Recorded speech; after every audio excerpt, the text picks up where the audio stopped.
स्वस्ति श्री गणेशाय नमः।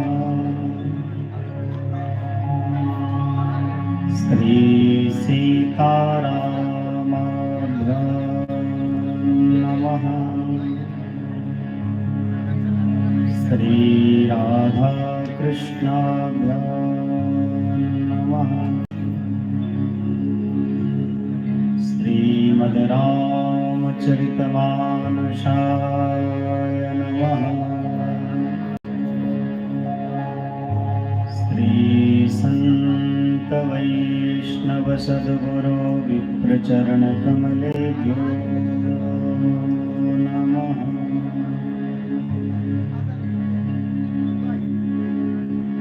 ध्येयं सदा परिभवघनमभीष्टदोहम् तीर्थास्पदं शिवविरिञ्चिनुतं शरण्यम्। मृत्यार्तिहं प्रणतपालभवाब्धिपोतम् वन्दे महापुरुषते चरणारविन्दम्। लोकाभिरामं रणरङ्गधीरं राजीवनेत्रं रघुवंशनाथम्।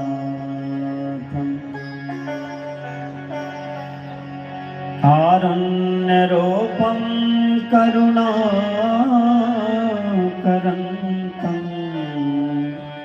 श्रीरामचन्द्रं शरणं प्रपद्ये।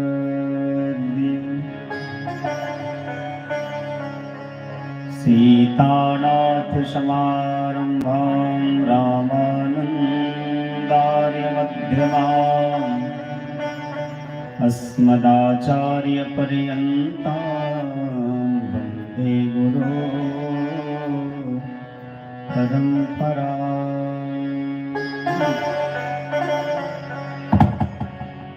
गङ्गातरङ्गरमणीयजटाकलापं गौरीनिरन्तरविभूषितवामभागम्। नारायणप्रियमनङ्गमदापहारम् वाराणसीपुरपतिं भज विश्वनाथम्।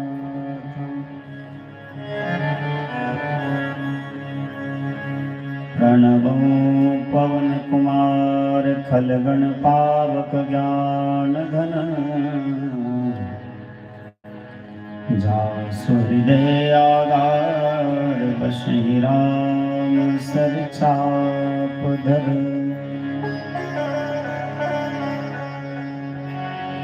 वंदो प्रथम भरत के चरणा जासु नेम व्रत जाय न वरना।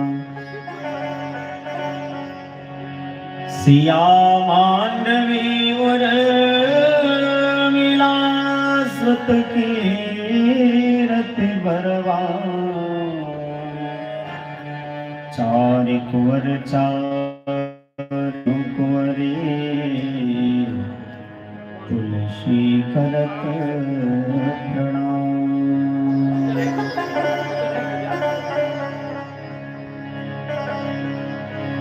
भगति भगत भगवंत गुरु चतुर नाम बपु एक। इनके पद वंदन किए नाशि विघ्न अनेक।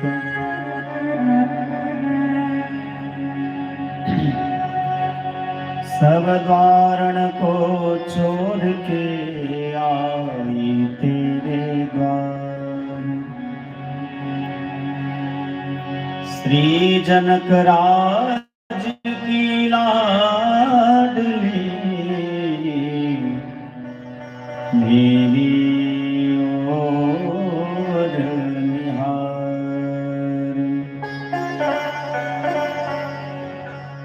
सिया राम मैं सब जग जानी, करहूँ प्रणाम जोर जुग पानी। आये हनुमंत विराजिए, कथा करो मति अनुसार। तुम सेवक रघुनाथ के, पधारिए पवन कुमार। बोलिए श्री सीताराम भगवान की, श्री राधा कृष्ण भगवान की जय। श्री रामचरितमानस महायज्ञ की जय। श्री गौरी शंकर भगवान की, श्री हनुमान जी महाराज की, सब संत भगवान की, श्री पुरगाहर सरकार की, श्री पुजारी त्यागी बाबा की जय। श्री मौनी बाबा की जय। अपने अपने माता पिता की जय। अपने अपने गुरु गोविंद की जय। श्रोता भगवान की जय। श्री यज्ञ नारायण भगवान की जय। श्री सियाराम बाबा की जय। गोविंदपुर बस्ती की जय। जय जय श्री सीताराम। जय जय श्री राधे श्याम। ओम नमः पार्वती पतये हर हर महादेव।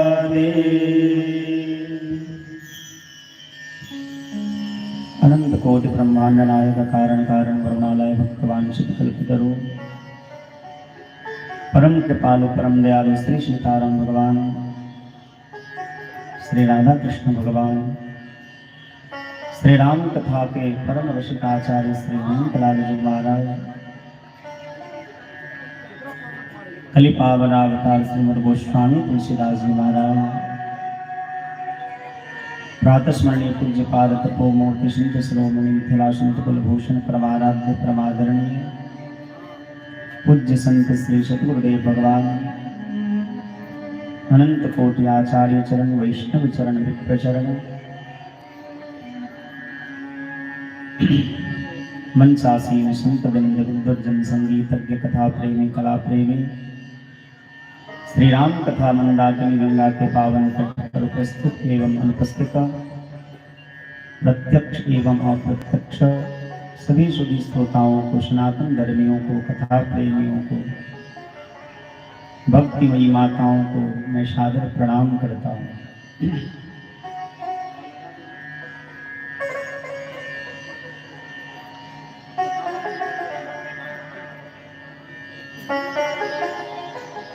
भगवान श्री सीताराम जी की परम कृपा के फलस्वरूप हम आप सभी आज कथा के तृतीय दिवस में यहाँ उपस्थित हुए हैं।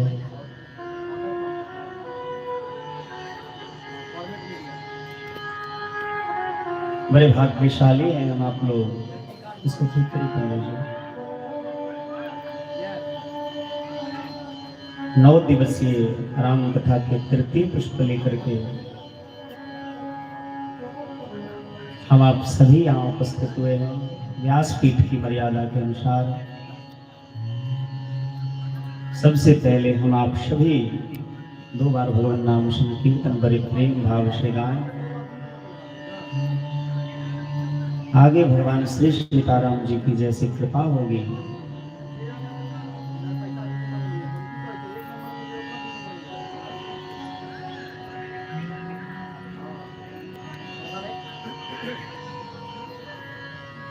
आइए हम सभी 2 बार भगवान नाम संकीर्तन बड़े प्रेम भाव से गाएं।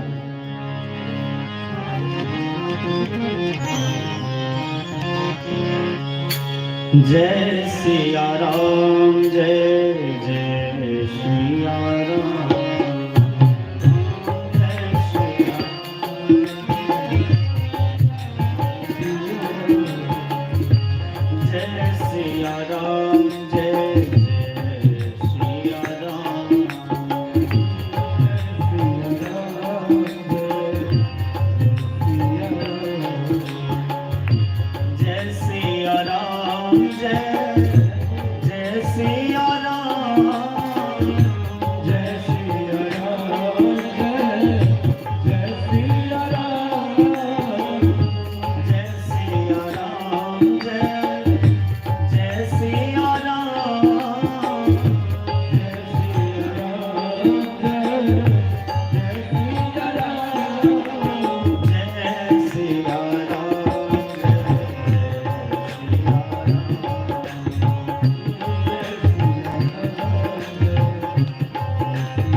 भरद्वाज मुनि बसहि प्रयाग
तीर्थराज मुनि बसहि प्रयागा तिन्हि राम पद अति अनुरागा।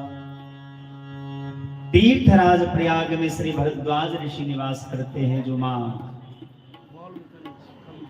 गंगा, सरस्वती और यमुना का पावन संगम स्थल है। तीर्थराज प्रयाग में श्री भरद्वाज ऋषि अहरनिश रहते हैं, और रहते हैं केवल सोने खाने पीने के लिए नहीं। तिन्हि राम पद अति अनुरागा। भगवान श्री सीताराम जी के चरणों में उनका अनन्य प्रेम है, अत्यंत प्रेम है। तिन्हि राम पद अति अनुरागा। भगवान श्री सीताराम जी के चरणों में उनका बहुत अनुराग है, बहुत प्रेम है। माघ मकर गत रवि जब होई, तीरथ पति आव सब कोई। माघ महीने में मकर संक्रांति के अवसर पर प्रतिवर्ष तीर्थराज प्रयाग में बहुत विशाल मेला लगता है, संतों का संगम होता है। प्रतिवर्ष यह दिव्य आनंद प्राप्त होता है सभी महात्माओं को।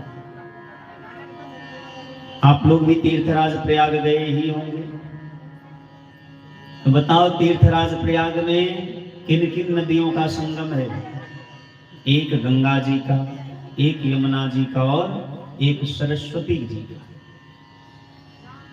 गंगा यमुना का जल तो दिखाई देता है, पर सरस्वती का जल जो है गुप्त रूप में वहां रहती है। सरस्वती मैया गुप्त रहती है।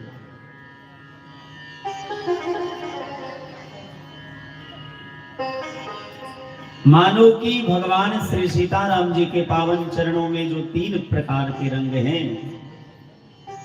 अच्छा, चरण में 3 प्रकार के रंग होते हैं कि नहीं? हमारे आपके भी चरण में 3 प्रकार के रंग होते हैं। मान लो कोई गोरा व्यक्ति है, उसके पैर के ऊपर के भाग गोरे होंगे, और मेरे जैसा कोई काला कलुटा हो, उसके पैर का रंग कैसा होगा? श्याम वर्ण का होगा। तलवे का रंग लाल लाल होता है, नख का रंग श्वेत होता है। भैया जब कोई खड़ा होवे ना, तो तलवे का रंग हर किसी को दिखाई नहीं देता। तलवे का रंग तो केवल उसको दिखाई देगा जो किसी के अनन्य प्रेमी होंगे। जैसे लक्ष्मी मैया नारायण भगवान की चरण दबाती रहती है, और जब लक्ष्मी मैया भगवान नारायण की चरण दबाती है, तो भगवान के चरणों में जो लाल लाल रंग है तलवे का, उस रंग का दर्शन केवल लक्ष्मी मैया को होता है। ऐसे तो भगवान सदैव मंदिर में, आप यहीं के भगवान श्री सीताराम जी की मूर्ति को देख लीजिए, भगवान खड़े हैं। तलवे का रंग केवल उन बरभागियों को दिखाई देता है जो भगवान का अनन्य प्रेमी होगा। अब आजकल की प्रथा तो समाप्त प्राय हो गई, नष्ट प्राय हो गई। पहले के जमाने में माताएं क्या करती थी? अपनी बिटिया रानी को चुटिया बांध देती थी। आजकल की बिटिया तो बाल को फहराती हुई रहती। अब चुटिया बांधने की परंपरा तो समाप्त ही होती जा रही है, जबकि माताओं के लिए, स्त्रियों के लिए, बहनों के लिए बाल को खुला रखना निषेध है, दोष है। कभी भी बाल खुला नहीं होना चाहिए।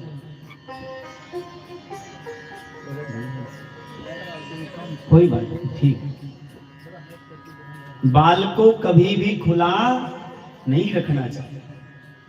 केवल एक अवस्था में स्त्री बाल खोल करके रख सकती है, जब ऋतु स्नान करे,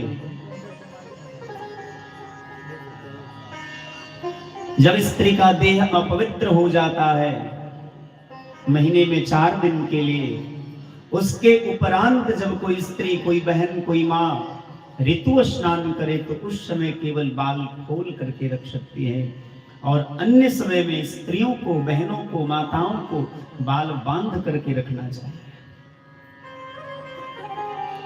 अब यहाँ कुछ माताएं, कुछ बहनें होंगी जो जिनके बाल खुले होंगे, तो उनके मन में विचार आ रहा होगा कि हमको देख करके कहे। नहीं नहीं, मैं किसी को देख करके नहीं कह रहा, जो सत्य बात है वो कह रहा। आपने महाभारत की कथा सुनी होगी। द्रौपदी को जब दुशासन खींच करके लाता है, रजस्वला धर्म में थी वो, और वहां बड़ा सुंदर एक प्रसंग है कि जब कर्ण ने यह कहा कि आओ आओ आओ पांचाली मेरे जंघे पर बैठो, तो भीम ने शपथ खा ली कि मैं दुर्योधन के खून से ही इसका बाल धोऊंगा। और द्रौपदी ने भी ऐसी प्रतिज्ञा कर ली थी। मैं निवेदन करना चाहूंगा कि पहले के जमाने में भी, आज के जमाने में भी जो माताएं हैं अपनी बिटिया की चुटिया बांधती, माताएं भी अपनी चुटिया बांधती है। आपने देखा होगा जब कोई माँ केस को बांधती है, बाल को बांधती है, तो उसको 3 भाग में बांट देती है, और 3 भाग में बांटने के बाद उसको गूंथती जाती है, गूंथती जाती है। जब बाल गुथ के तैयार हो जाता है, चुटिया के रूप में तैयार हो जाता है, पता ही नहीं चलता कि तीसरा भाग कहां गया, केवल 2 भाग दिखाई देता। विश्वास ना हो तो जिनकी चुटिया बंधी है वो देख लो, देख लीजिए, केवल 2 दिखाई देगा। आप ऊपर से देखो चाहे नीचे से देखो, जहां से देखो केवल 2 दिखाई देगा, तीसरा पता नहीं कहां चला जाता है। लेकिन तीसरा है, अवश्य है। उसी प्रकार ये तीसरा जो है धार, जो है तीसरी जो पंक्ति है, तीसरे जो लट है, ये किसको दिखाई देते हैं? जो उनके अनन्य प्रेमी होते हैं उनको दिखाई देते हैं। उसी प्रकार भगवान श्री सीताराम जी के पावन चरणारविंद में जो तलवे का रंग है, तलवे का रंग तो जो अनन्य भक्त है, जो सदैव भगवान श्री सीताराम जी के चरणों की सेवा में लगे रहते हैं, ऐसे बरभागियों को ही, ऐसे सद्भागियों को ही तलवे का रंग दिखाई देता है। तीर्थराज प्रयाग में भी 3 नदियों का संगम है। गंगा का जल जो है श्वेत वर्ण का है, मानो ये भगवान के नख हैं। हम लोग गाते हैं ना, चरणों से निकली गंगा प्यारी, तो भगवान के चरण के अंगूठे से गंगा मैया प्रकट हुई। हम लोग अपने अपने गुरुदेव के चरणों को जब धोते हैं, किसी महात्माओं के चरणों को धोते हैं, उनके अंगूठा को जरूर धोते हैं। क्यों? क्योंकि उनके अंगूठे में भगवान सूर्य का प्रकाश निवास करता है। श्री गुरु पद नख मणिगण ज्योति, श्री गुरु पद नख मतलब श्री सदगुरुदेव भगवान के पदारविंद के चरणों के नख के स्मरण करने से हृदय में दिव्य दृष्टि प्राप्त होता है। इसलिए अंगूठा को धो करके हम लोग चरणामृत प्राप्त करते हैं। ऐसे बरभागी कौन कौन है? तो एक तो लक्ष्मी मैया है, दूसरे श्री हनुमान जी महाराज है, और तीसरे अंगद जी, जो भगवान के चरणों की हर समय सेवा करते रहते। बरभागी अंगद हनुमान,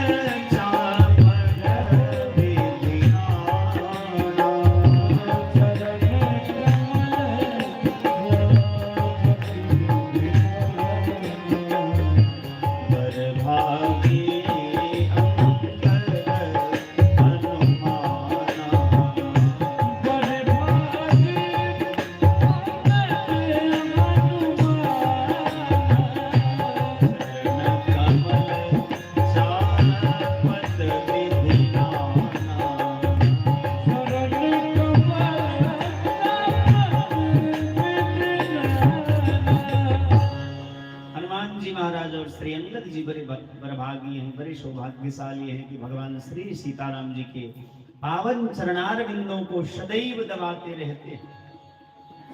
बड़भागी अंगद हनुमाना चरण कमल चापत विधिनाना। मैं निवेदन कर रहा था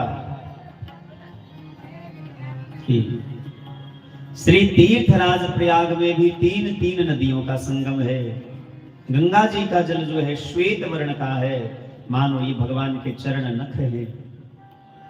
यमुना जी का जल श्याम वर्ण का है, मानो कि भगवान के चरणों के ऊपर के भाग। और सरस्वती मैया जैसे गुप्त रूप में रहती है संगम जी में, उसी प्रकार तलवे का रंग जो है भगवान का ये लाल लाल है, मानो श्री सीताराम जी के चरणों में तीर्थराज प्रयाग का निवास है। भरद्वाज मुनि बसहि प्रयागा तिन्हि राम पद अति अनुरागा। भगवान श्री सीताराम जी के पावन चरणारविंद में भरद्वाज ऋषि का बहुत प्रेम है।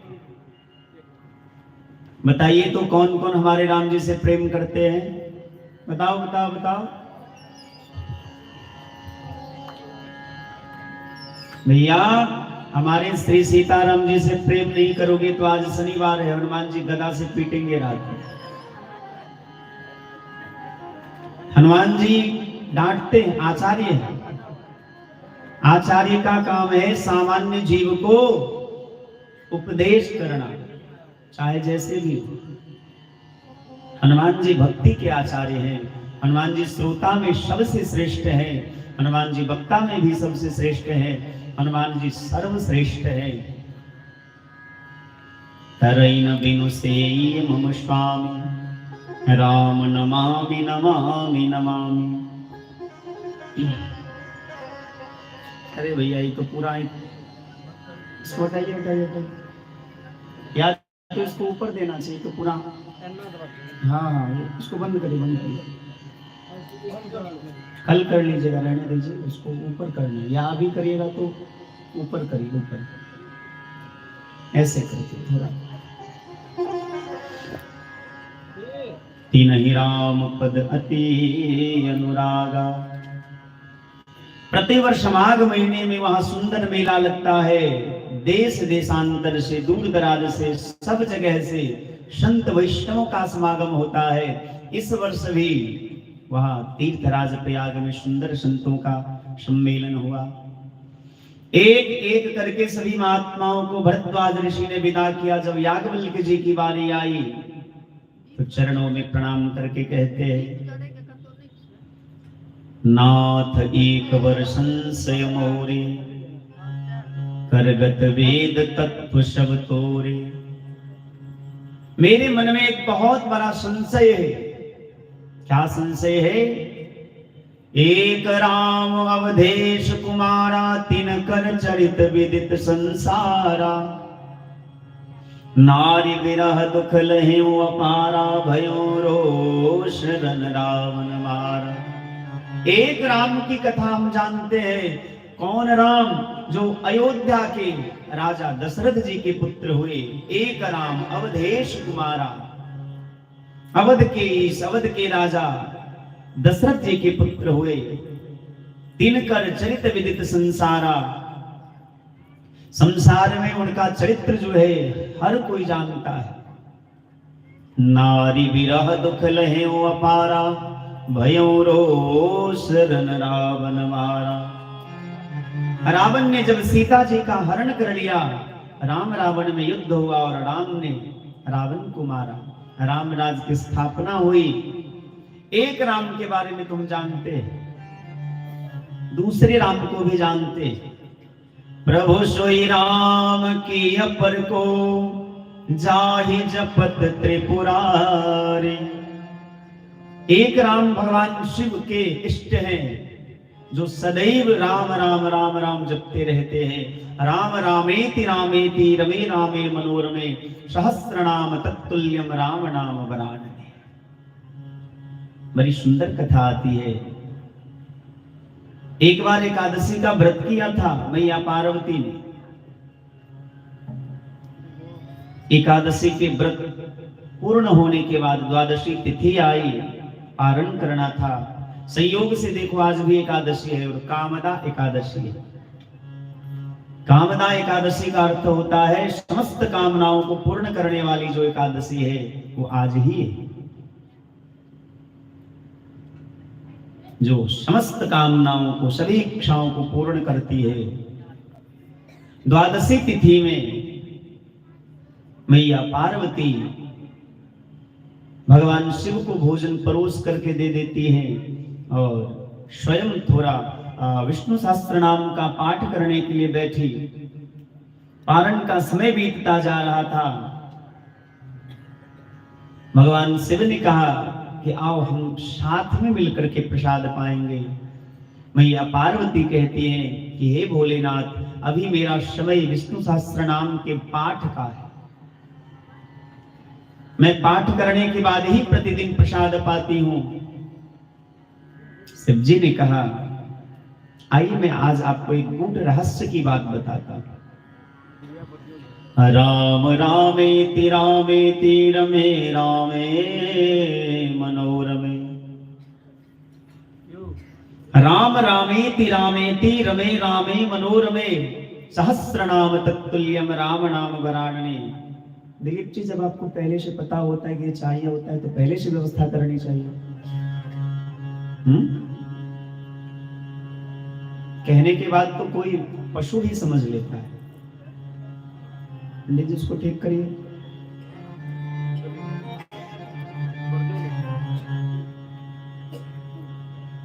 ऐसे डायरेक्ट कर दीजिए।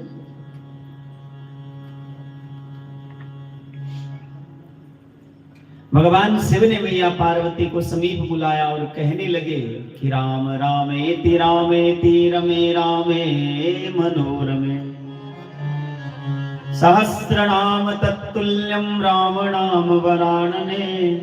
सहस्रनाम तत्तुल्यम राम नाम वरानने। हे देवी, आज मैं आपको एक गूढ़ बात बताता हूं।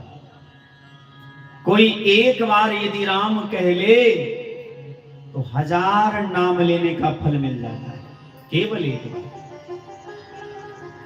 तुलसी की माला पर कोई एक बार राम राम जपे, यदि 108 बार सीताराम सीताराम सीताराम जपते हैं, मानो कि 10,000 नाम का फल मिल जाता है।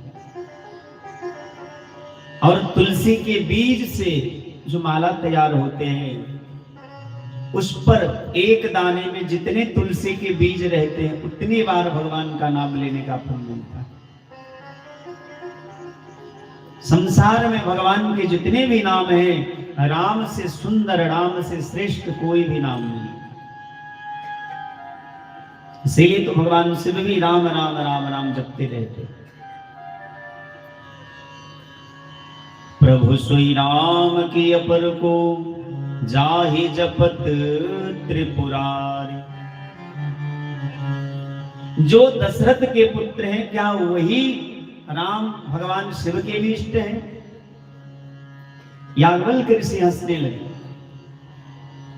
भरद्वाज जी, अब मैं समझ गया कि अब जाना तुम्हारी चतुराई। अब मैं आपकी चतुराई को समझ गया हूं। चाहूं सुन ही राम गुण बोधा। आप राम जी की कथा सुनना चाहते हैं।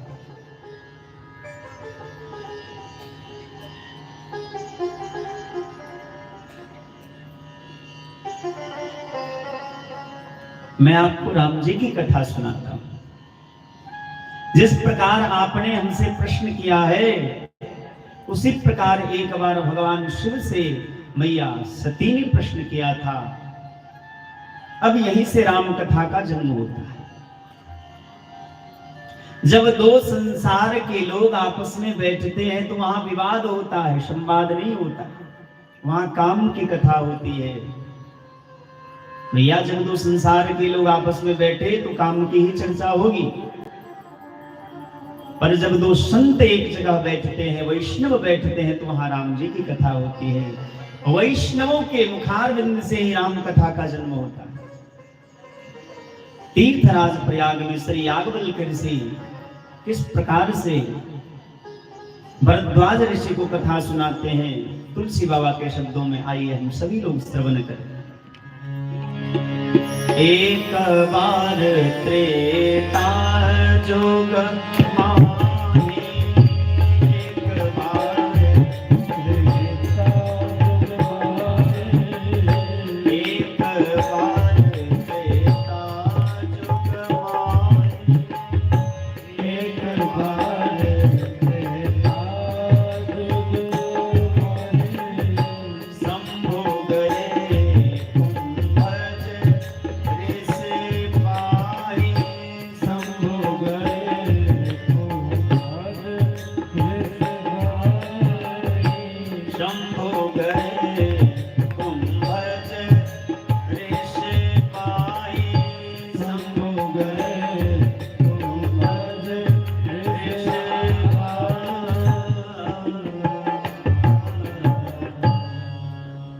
याज्ञवल्क्य ऋषि कहते हैं कर्म के घाट पर बैठ करके कि एक बार की बात है, त्रेता युग का समय था।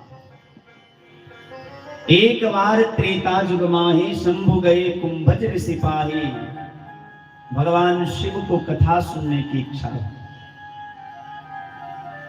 14 भुवन में सबसे बड़े राम कथा के ज्ञानी, सबसे बड़े राम कथा के जानकार भगवान शिव है।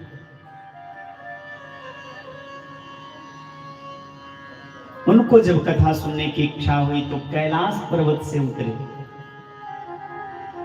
भैया घर में बैठे रहोगे, सोफा पर बैठ जाओगे, हाथ में रिमोट रहेगा, टीवी चालू कर दोगे, वो कथा सुनते सुनते जीवन बीत जाएगा, कुछ नहीं होने वाला है।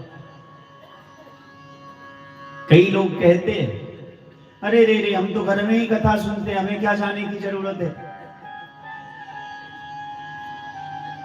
महाराज, एक महात्मा के बीच में बैठ करके उनके चरणारविंद में शरणापन्न होकर के कथा सुनने का जो आनंद है, आप घर में चाहे सोफा पर बैठ करके सुने, बिस्तर पर लेट करके सुने, अथवा नीचे बैठ करके सुने, ना वो प्रेम आ सकता है, ना वो भाव आ सकता है। घर में हजारों काम है, आपका मन इधर उधर भटक ही जाएगा। आप चाहे लाख प्रयास करें, आप घर में रह करके कथा कैसे सुन पाएंगे? उसके लिए तो भगवान शिव को भी कैलाश पर्वत से नीचे उतरना पड़ा। एक बार त्रेता जुग माही, शंभु गए कुंभज ऋषि पाही, संग सती जग जननी भवानी, पूजे ऋषि अखिलेश्वर जाने। अब यहां विचार करिए, भगवान शिव सबसे बड़े कथावाचक है, लेकिन कथा सुनने कहां जाते हैं? अगस्त्य ऋषि के आश्रम में। अगस्त्य ऋषि कैसे जन्म लिए? कुंभज, कुंभज माने कुंभ, घरा से। इतना बड़ा व्यक्ति, देवों के देव महादेव, एक महात्मा के पास कथा सुनने आते हैं। मन में थोड़ा भी अभिमान नहीं है कि मैं देवों के देव महादेव हूं, संसार मेरी पूजा करते हैं, इस बात का तनिक भी अभिमान नहीं है। कहने का ये भाव है कि श्रोता चाहे जितना भी ज्ञानी हो, लेकिन उनके मन में अभिमान नहीं होना चाहिए। यदि श्रोता के मन में अभिमान होगा कि मैं बहुत ज्ञानी हूं, मैं बहुत समझदार हूं, तो कथा समझ में नहीं आएगी। भगवान शिव के साथ मैया पार्वती भी जाती, सती भी जाती हैं। तुलसी बाबा ने कहा कि संग सती जग जननी भवानी, जगत की जननी की उपमा दी। संग सती जग जननी भवानी, पूजे ऋषि अखिलेश्वर जानी। अब नियम तो ये है कि वक्ता श्रोता की पूजा करे, अथवा श्रोता वक्ता की पूजा करे। प्रसिद्ध नियम यही है कि श्रोता वक्ता की पूजा करता है।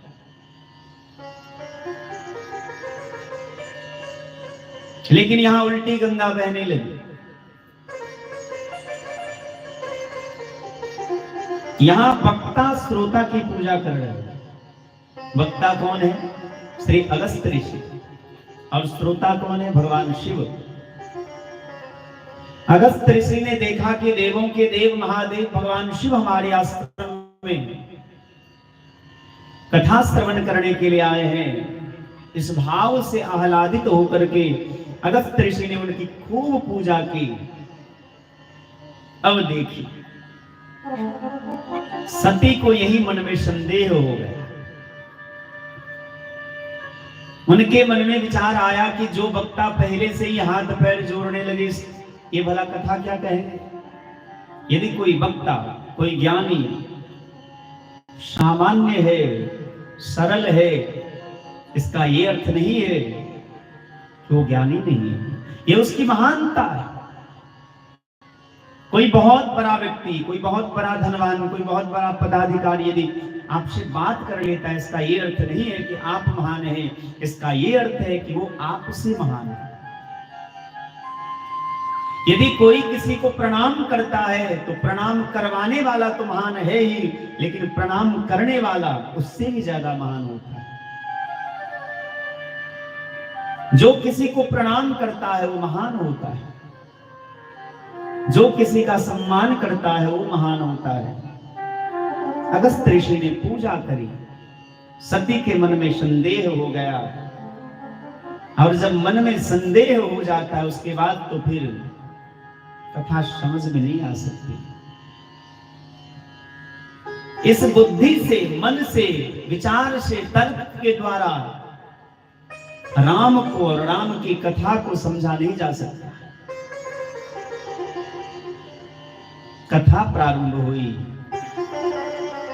सुनी महेश परम सुख मानी, भगवान शिव को बड़ा सुख मिला, पर सती के मन में संदेह हो गया।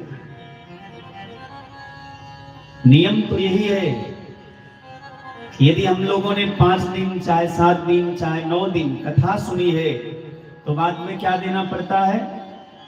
श्रोता को क्या देना पड़ता है अंतिम दिन? थोड़ा जोर से बोलिए। दक्षिणी के नाम में आप लोग चुप हो जाते हैं भैया, हंसने के नाम में तो खूब आगे।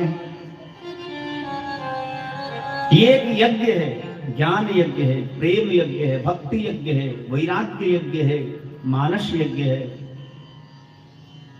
और कोई भी यज्ञ बिना दक्षिणा का पूरा नहीं होता है। तो आप चाहे 1 दिन की कथा सुने, चाहे 1 घंटा के लिए सुने, जो घर में बैठे होंगे खूब आनंद में होंगे कि चलो हम कथा सुनने के लिए नहीं गए, हमको दक्षिणा नहीं देनी पड़ेगी। लेकिन भैया चिंता ना करो, इस माइक से जहां तक आवाज जा रही है सबको दक्षिणा देनी पड़ेगी। दक्षिणा नहीं देनी है तो कान में रुई डाल लो, मत सुनो। हमारे YouTube चैनल पर भी कई श्रोता, हमारे दर्शक कथा को सुन रहे हैं। प्रतिदिन हमारी कथा लाइव होती है। आप लोग भी यदि चाहे तो अपने घर में बैठकर, यहां से जाने के बाद फिर हम 1 घंटा के लिए लाइव आते हैं।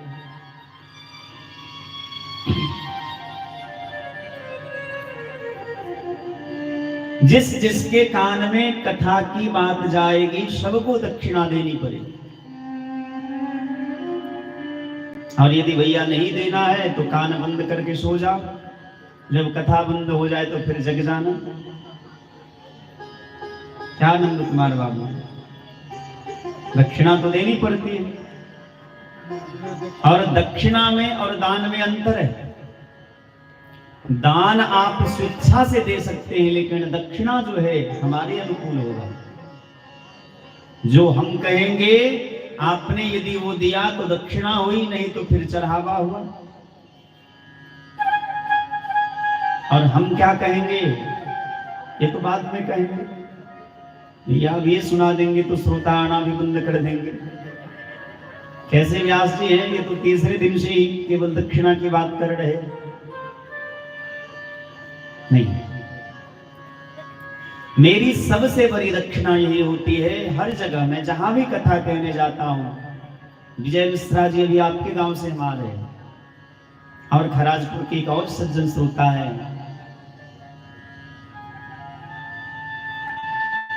मैं केवल एक बात की दक्षिणा मांगता हूं कि आप भले मुझे भूल जाएं, संसार को भूल जाएं, लेकिन मेरे राम को मत भूलिएगा। केवल राम ही ऐसे हैं जो सुख में, दुख में, दिन में, रात में, हर समय आपका साथ देते हैं। संसार के लोग तो स्वार्थ के कारण आपके हाथ में हाथ डालेंगे, जैसे स्वार्थ की पूर्ति हो गई, कल उनका स्वार्थ पूरा हुआ तो हाथ छोड़ करके चले जाएंगे।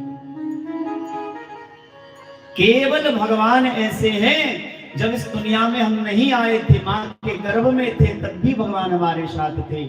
जब संसार में है, हम भगवान को भूल जाते हैं, तब भी भगवान की कृपा करुणा रहती है, और हमारे अंत क्षण तक, अंतिम श्वास तक भगवान हमारे साथ रहते हैं। इसलिए और किसी को आप भले भूल जाएं या याद रखें, ये आप विचार करें, मेरी दक्षिणा तो सबसे बड़ी यही होती है कि आप सबको भूले तो भूले, लेकिन मेरे राम को मत भूलिए। राम से प्यारा, राम से दुलारा, राम से अच्छा, राम से सुंदर, राम से श्याम सलोना कोई नहीं हो सकता। भगवान बड़े दुलारे हैं, बड़े प्यारे हैं।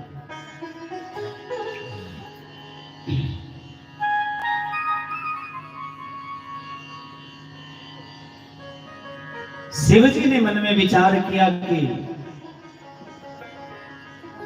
हमने कथा सुनी है, तो कथा की तो दक्षिणा देनी पड़ेगी।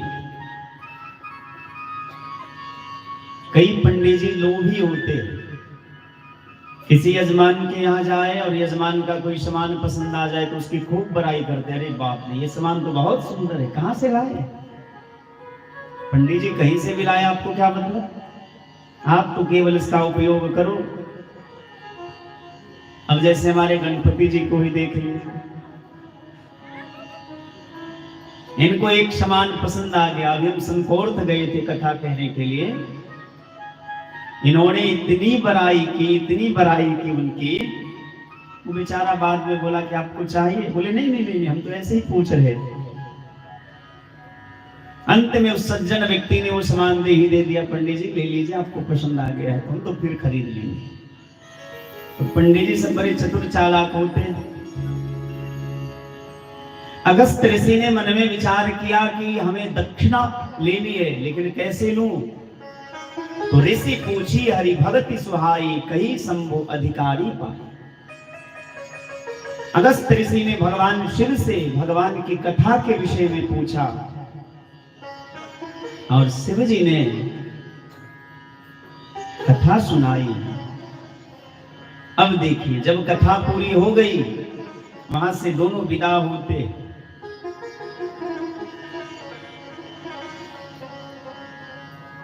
चली भवन संग दक्ष कुमारी।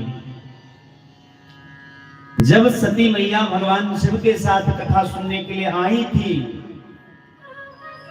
तो तुलसी बाबा ने कहा कि संग सती जग जननी भवानी, जगत की जननी है, लेकिन वो जगत जननी नहीं हो सकती जो हमारे राम के ऊपर संदेह करे, राम के भक्तों के ऊपर संदेह करे, राम की कथा के प्रति संदेह करे।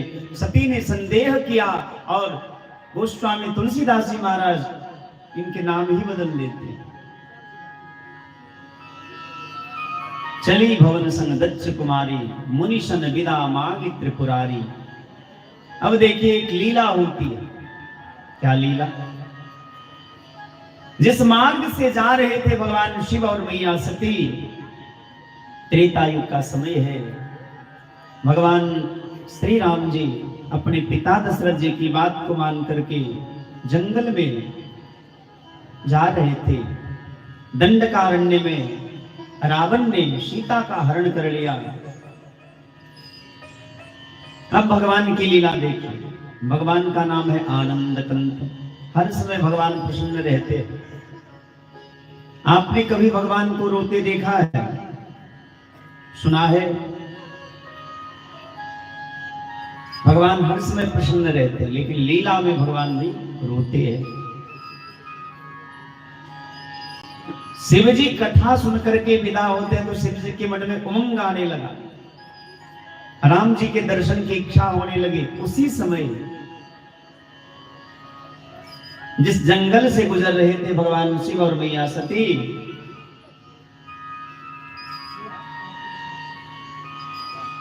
राम जी रो रहे हैं। कैसे रो रहे हैं? हे खग मृग हे मधुकर श्रेणी,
श्री राम जी लीला कर रहे हैं। ऐसी लीला, जब जंगल में भगवान गए ना, तो उनके संग में उनके भाई लखन लाल जी हैं और सीता मैया है।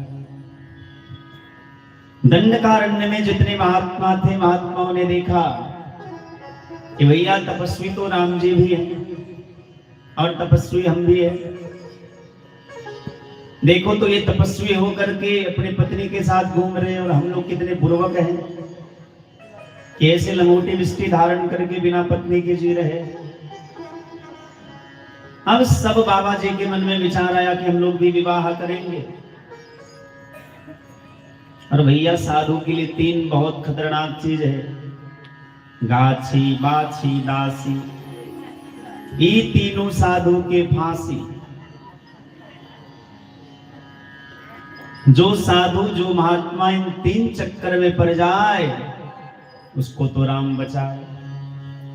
जो गाछी के चक्कर में पड़ जाए, जो बाछी के चक्कर में पड़ जाए, अथवा जो दासी के चक्कर में पड़ जाए, उसको तो राम ही बचावे। गाछी, बाछी, दासी, ये तीनों साधु के फांसी। साधु को इनसे बच के रहना चाहिए। बाबा जी सबने विचार किया कि हम लोग विवाह करेंगे। दर्पण में मुंह देखने लगे। अरे भैया कौन लड़की ब्याह करेगी हम लोगों के साथ? हर लड़की चाहती है कि हमारा पति हैंडसम हो, मूछ मुंडा हो। ये दाढ़ी वाला बाबा जी से, जटा वाला बाबा जी से कौन ब्याह करेगा?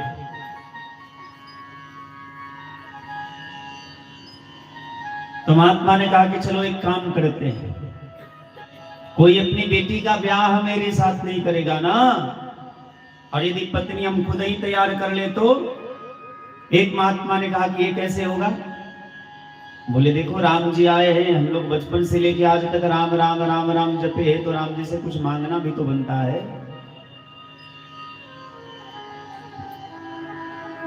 राम जी के चरणों में एक बहुत गुण है, सुवत शिला भई नारी सुहाई। राम जी के चरणों से यदि पत्थर सट जाए वो नारी बन जाता है,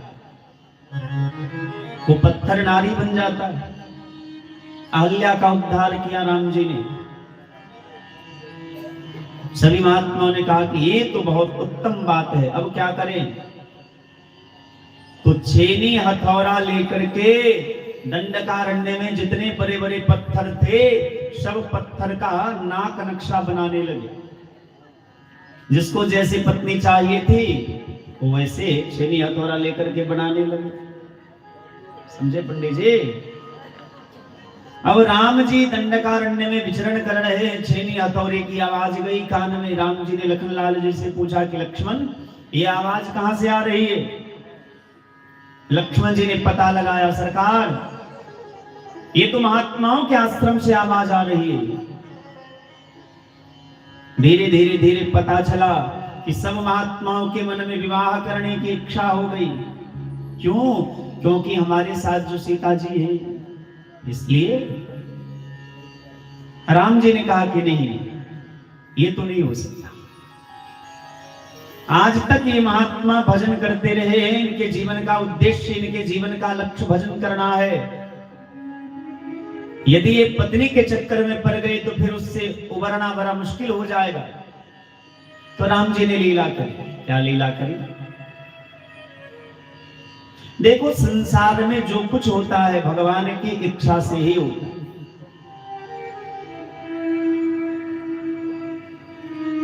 हम लोग यहाँ आए कथा सुनने, ये भगवान की इच्छा थी। आप छटपटा करके रह जाएंगे, जब तक श्री सीताराम जी की कृपा नहीं होगी आपसे कुछ नहीं होगा। राम जी की इच्छा से ही सब कुछ होता है।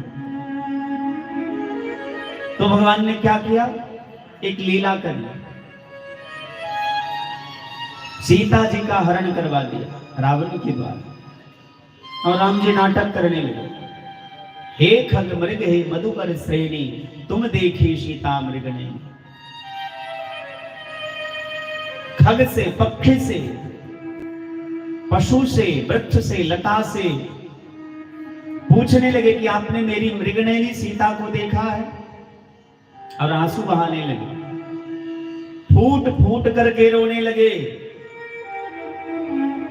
इस रोते हुए भगवान को दो लोगों ने देखा, एक भगवान शिव ने और सती ने। शिव जी ने राम जी को रोते देखा तो हंसने लगे, वाह प्रभु क्या लीला करते हैं आप। लीला के कारण भगवान रोते भी हैं। प्रणाम कर लिया कि जय सच्चिदानंद जग पावन, अस कही चले मनोजन सावन। बोलिए सच्चिदानंद भगवान की जय। जय सच्चिदानंद जग पावन, अस कही चले मनोजन सावन। जिस राम की कृपा से कामनाओं की तृप्ति हो जाती है, संसार की सभी कामनाओं की पूर्ति हो जाती है, ऐसे सच्चिदानंद जो राम है मैं उनको प्रणाम करता हूं। सच्चिदानंद का अर्थ है सत चित और आनंद। जो सद घन है, चिद घन है और आनंद घन है, वही सच्चिदानंद है। सती को मोह हुआ, वाह प्रभु। एक रोते हुए राजकुमार को आप सच्चिदानंद कह रहे हैं? ये तो रो रहा और आप इनको इष्ट कह रहे हैं। भगवान के रोने की आवाज महात्माओं के कान में गई। महात्माओं ने आपस में विचार किया कि भैया इस दंडकारण्य में रो कौन रहा है। पता लगा कि राम जी रो रहे हैं। बोले क्यों? क्योंकि पत्नी का हरण हो गया। महात्माओं ने कान पकड़ा कि ना भैया अब शादी नहीं करनी, हमको तो लगा था कि विवाह के बाद सुखे मिलता है, खाली दुख ही दुख मिलता है। 4 दिन की चांदनी फिर अंधेरी रात, विवाह के बाद तो दुख ही दुख। इसीलिए बाबा जी सब विवाह नहीं करते।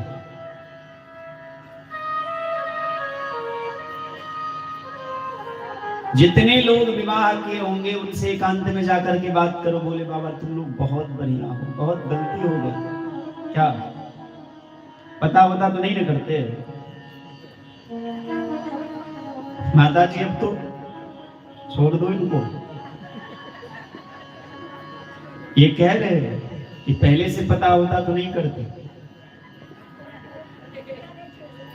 ऐसा मत कहिए, नहीं तो रोटी जो मिलता है गरम गरम रोटी वो बंद हो जाएगा।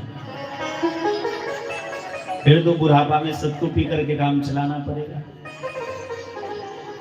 और सत्तू से कब पेट खराब हो जाए कोई गारंटी नहीं। इसीलिए आप कम से कम अभी तो मत बोलिए, बाद में बोल दीजिएगा हमको। भगवान रोने लगे। महात्माओं ने कान पकड़ा कि नहीं नहीं भैया हमको विवाह नहीं करना है। छेनी हथौड़े की आवाज आनी बंद हो गई। राम जी ने लक्ष्मण से पूछा कि बताओ अचानक बंद क्यों हो गया। बोले सरकार आप रोने लगे तो आपको रोते देख करके महात्माओं ने मन में विचार किया कि हमें विवाह के चक्कर में नहीं पड़ना है। भगवान प्रसन्न हो गए। यही तो मैं चाहता था। मेरे रोने से यदि महात्माओं के मन में ये विचार मिट गए तो मैं एक बार क्या 1000 बार रोऊंगा, लेकिन महात्माओं को माया में नहीं पड़ने दूंगा। क्योंकि भैया भगवान की माया बड़ी कठिन है। एक महात्मा कहते हैं, आइए फिर से हम लोग उस पद को गुनगुनाएं।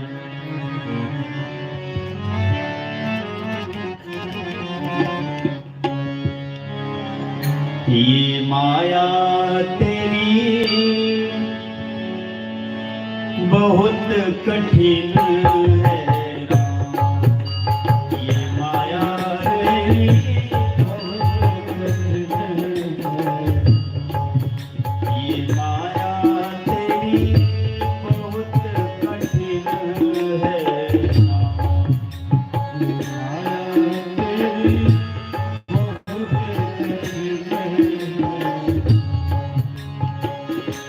बहुत कठिन है राम।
देह हो, चाहे हमारा हो चाहे आपका, कोई गोरा हो कोई काला हो, कोई स्त्री हो पुरुष हो, कोई भी हो, सबके देह में केवल 5 तत्व हैं।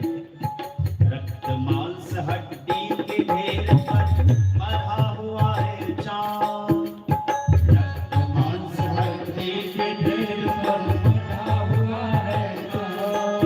भगवान, ये तो भगवान की कृपा समझिए कि भगवान ने ऊपर से प्लास्टर बढ़िया से कर दिया। यदि इस देह पर प्लास्टर न किया होता तो कौवे गिद्ध इस देह को नोच नोच करके खा जाता। और भैया ये वाटर प्रूफ पेंट है, ये देह पर भगवान ने जो पेंट लगा दिया है ना, कभी खत्म होने वाला नहीं है। चाहे इस चेहरे पर फेस वॉश लगा लो, चाहे कोई क्रीम लगा लो, पाउडर लगा लो, बोतल लगा लो, चंदन लगा लो, कुछ भी लगा लो, जो भगवान के हाथ से रंग किया गया है न देह पर, वो कभी समाप्त होने वाला नहीं है। रक्त मांस हड्डी के ढेर पर भरा हुआ है चांद, रक्त मांस हड्डी के ढेर पर भरा हुआ है चांद। लेकिन देख उसी की सुंदर काया, देख उसी की सुंदर काया, देख उसी की सुंदर काया, देख उसी की सुंदर काया, होती है नींद हराम, ये माया तेरी बहुत कठिन है, माया तेरी बहुत कठिन है, ये माया तेरी बहुत कठिन है, ये माया तेरी बहुत कठिन है।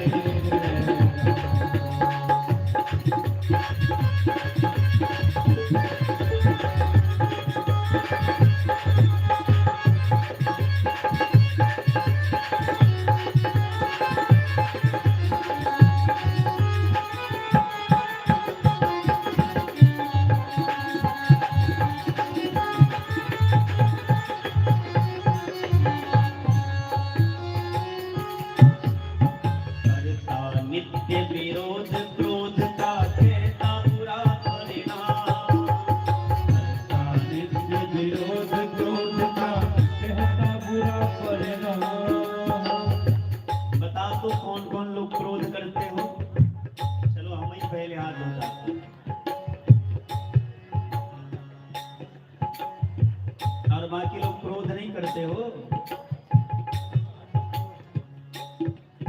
करता नित्य विरोध क्रोध का कहता बुरा परिणाम, करता नित्य विरोध क्रोध का कहता बुरा परिणाम।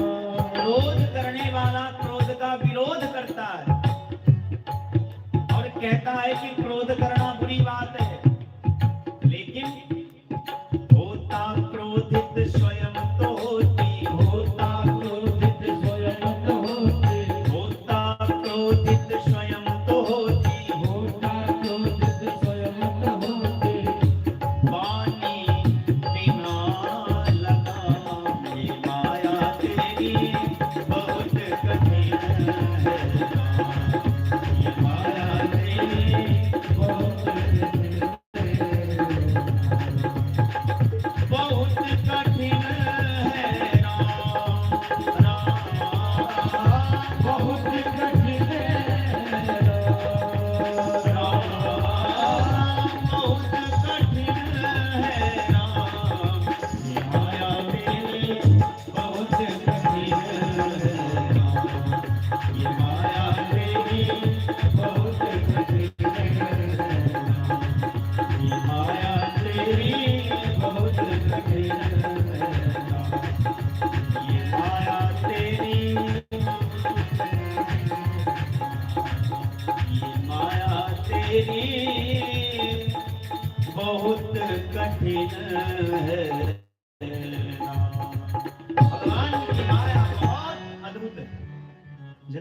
अधिकार नहीं पा सकता। भगवान शिव ने राम जी को प्रणाम किया। जय सच्चिदानंद जग पावन, अष्टहि चल्यो मनोज नशावन। भगवान शिव को राम का दर्शन हुआ, क्योंकि राम के ऊपर संदेह नहीं किया। सती ने राम कथा के ऊपर, राम कथा कहने वाले के ऊपर संदेह किया, तो राम के देह में भी राम का दर्शन नहीं हुआ और सती के मन में संदेह हो गया।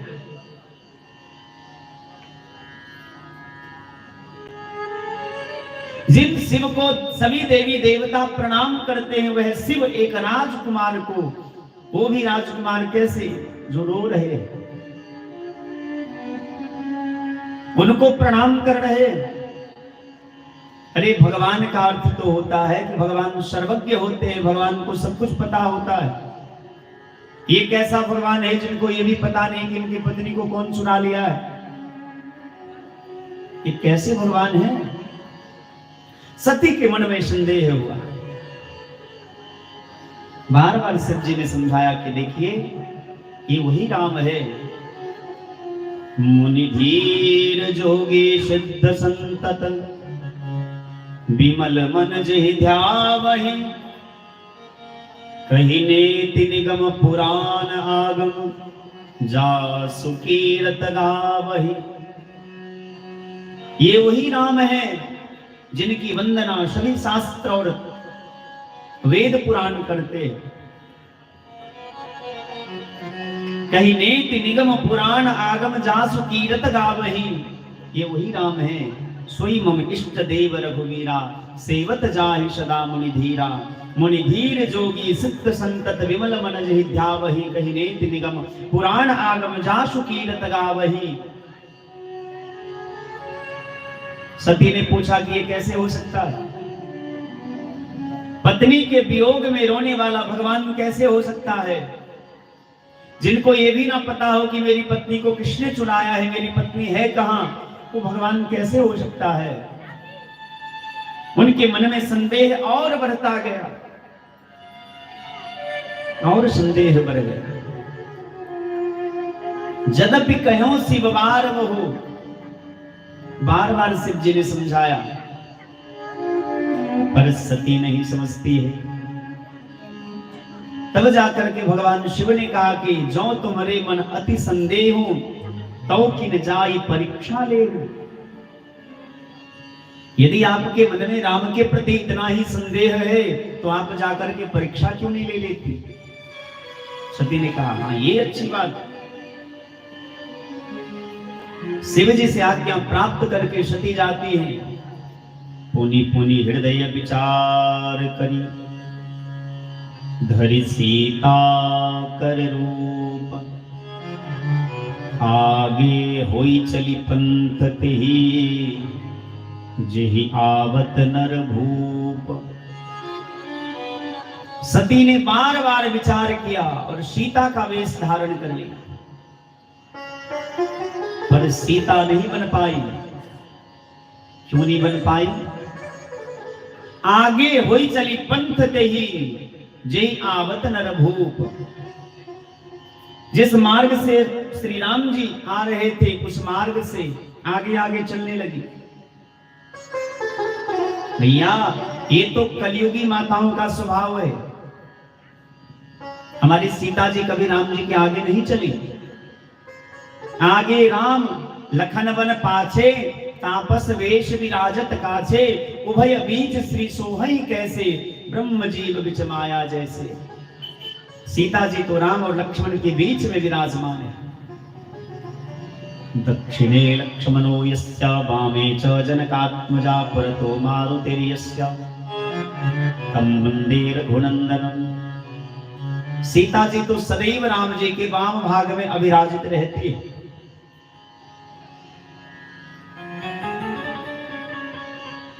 लेकिन सती ने सीता का वेश धारण कर लिया,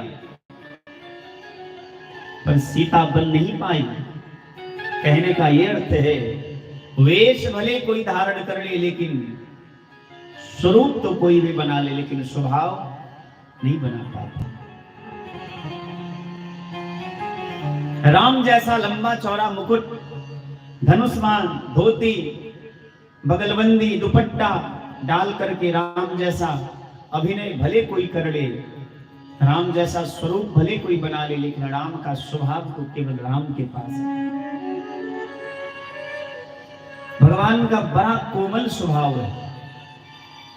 आजकल आपने देखा होगा, नेता लोग, मंत्री लोग, रोड हो, हॉस्पिटल हो, कोई विद्यालय हो, बनाएंगे भले पंचवर्षीय के बाद,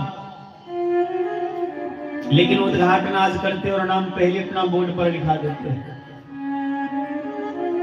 कि फलना झा जी ने, फलना ठाकुर जी ने, फलना मिश्रा जी ने इसका उद्घाटन किया। उस ससुरा को ये भी नहीं पता है कि हम बना पाएंगे कि नहीं बना पाएंगे। नाम पहले लिखा देता है। धन्य है हमारे राम जी। समुद्र में पुल बनके तैयार हो गया, राम जी के प्रभाव से ही हुआ। लेकिन राम जी ने कहीं भी कोई बोर्ड नहीं लगाया कि हमने बनाया। आजकल तो कोई एक आधा किलोमीटर भी कुछ करे, सड़क बनावे तो बहुत बड़ा बोर्ड लगाते हैं, भैया हमने बनाया, हमारा नाम नजर अमर हो गया।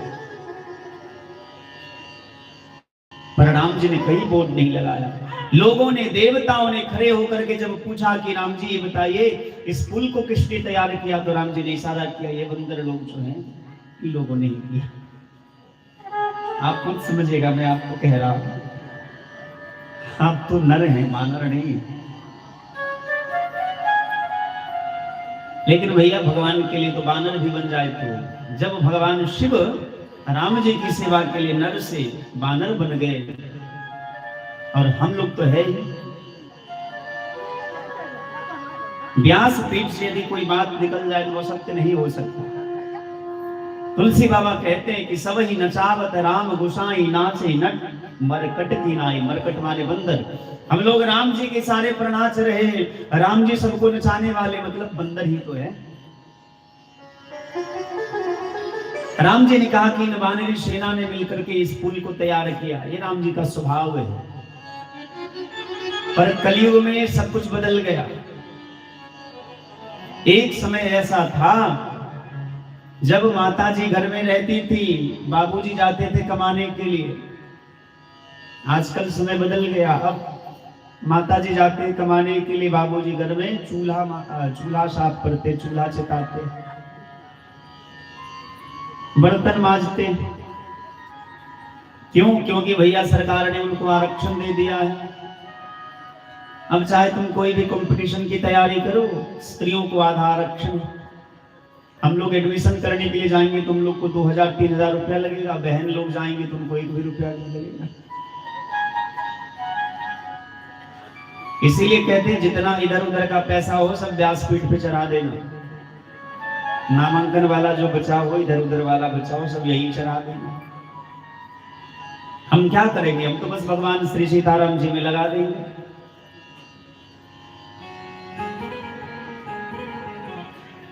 और ये कथा जो हो रही है, आप समाज के सहयोग से ही हो रही है।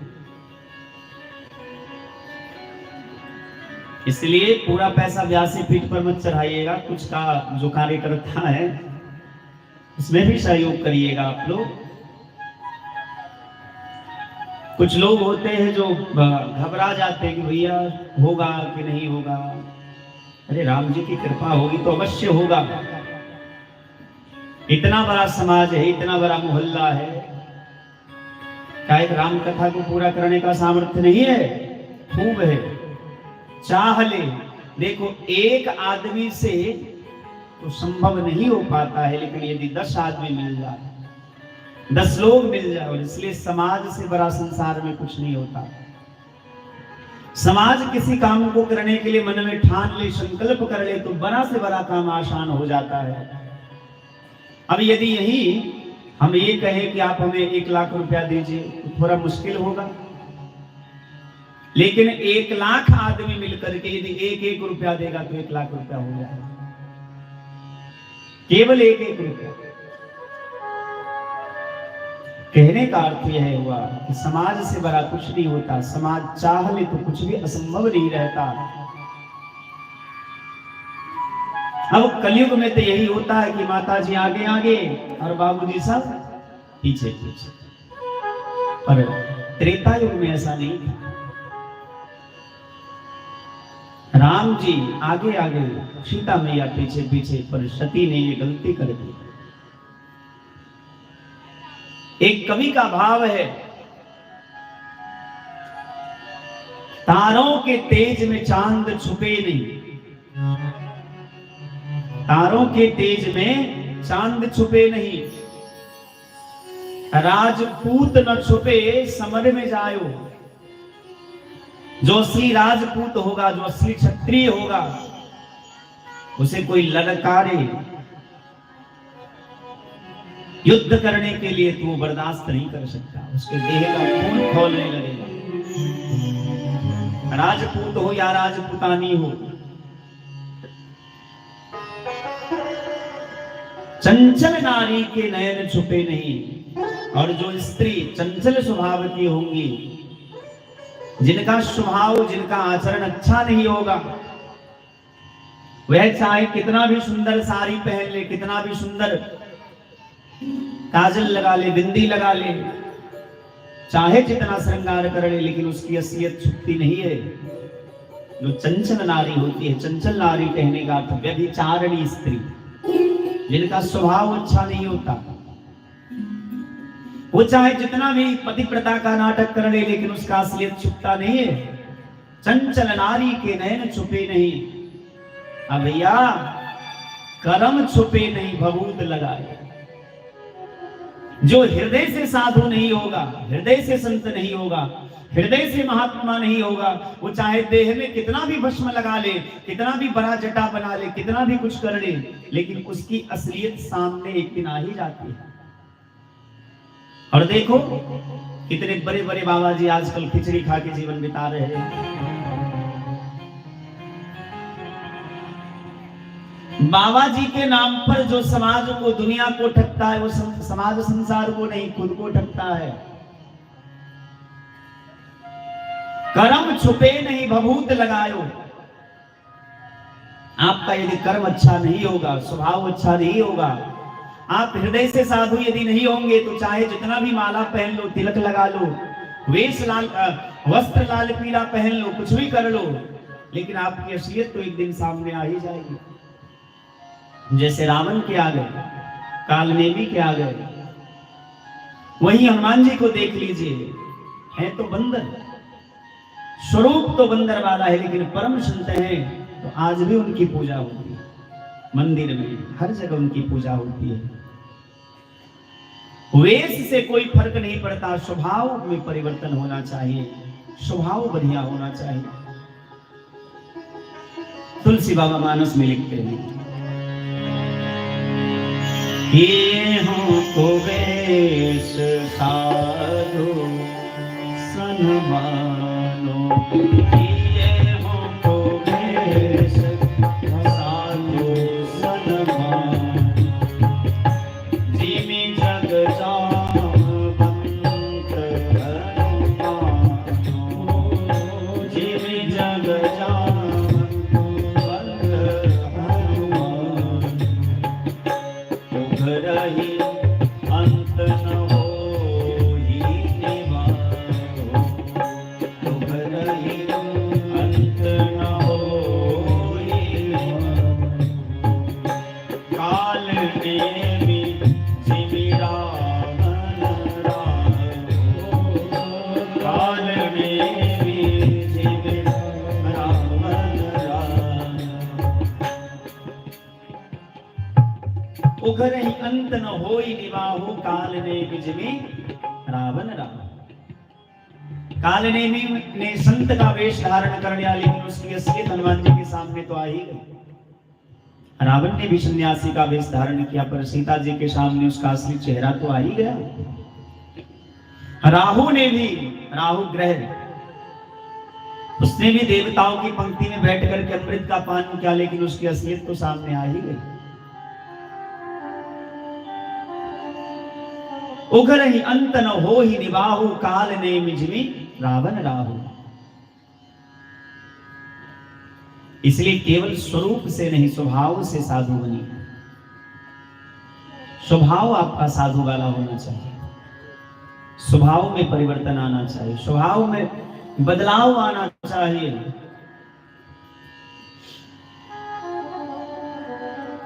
सती सीता का वेश धारण करके राम जी के मार्ग में आगे आगे चलने लगी।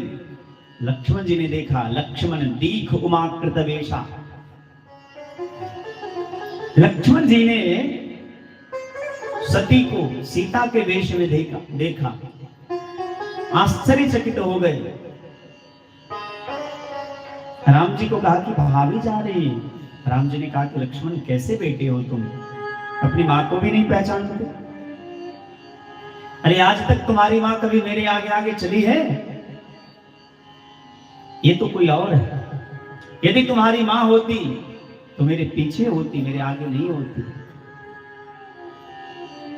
बार बार सती राम जी के सामने जाती है। राम जी ने कहा, प्रणाम माता, भगवान शिव की अर्धांगिनी है आप, मैं आपको प्रणाम करता हूं। जैसे राम जी ने सीता वेशधारी सती को प्रणाम किया तो सती को ज्ञान हो गया, ओ हो मैंने झूठ मूठ का ही राम जी की परीक्षा ली, ये तो साक्षात भगवान है, सर्वज्ञ है। अब तो सती जान प्राण लेकर के भागती है, दौड़ती दौड़ती जाती, एकांत में बैठ गई,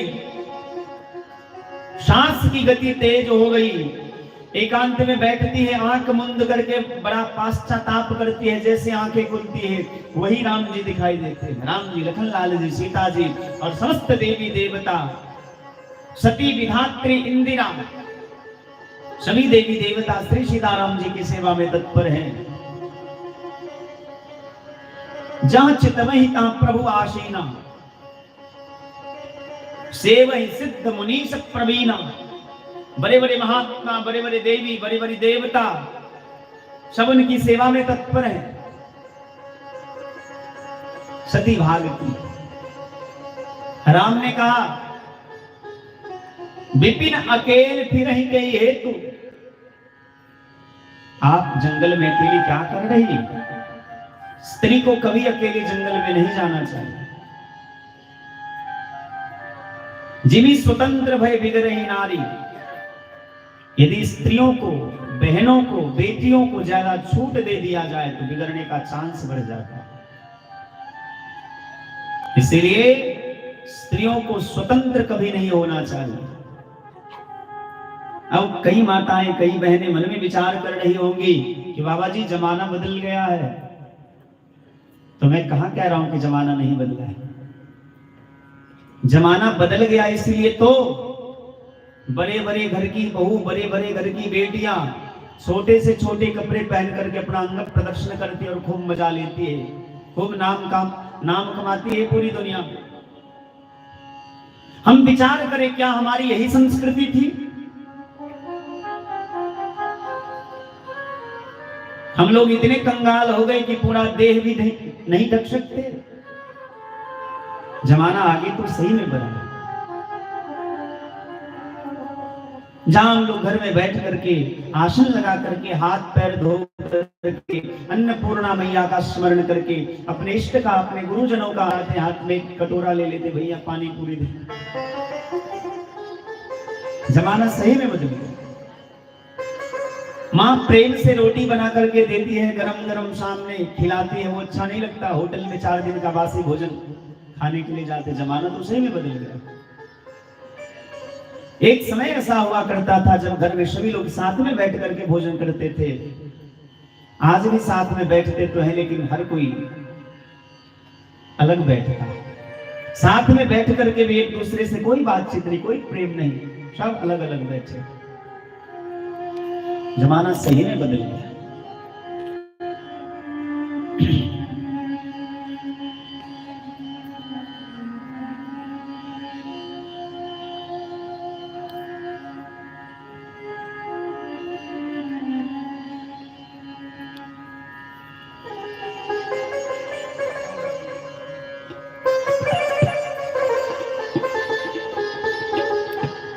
रहने दो।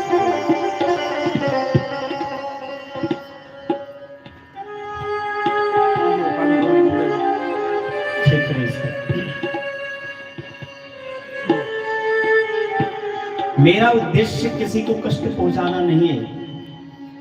मेरा उद्देश्य केवल इतना है कि आपको अपने संस्कार से, आपको अपनी संस्कृति से परिचित कराओ कि हमारा संस्कार क्या था, हमारे समाज में कैसे लोग रहते थे। आज भी पुराने जमाने की जो माताएं हैं आज भी अपने संस्कार में ही जीती है।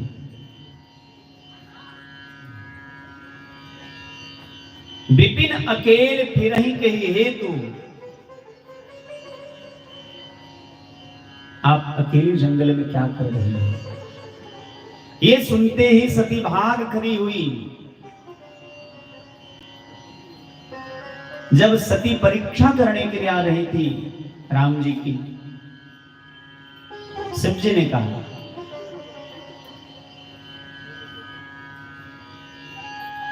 बार बार शिव जी ने सती को समझाया, जद पे कहूं शिव बार बहु लाग न उर उपदेश, हरि माया बल जान जी बोले बिहर्ष महेश। होई है सोई जो राम रचि राखा, होई है सोई जो राम रचि राखा, हो करी तर्क बढ़ावै शाखा, हो करी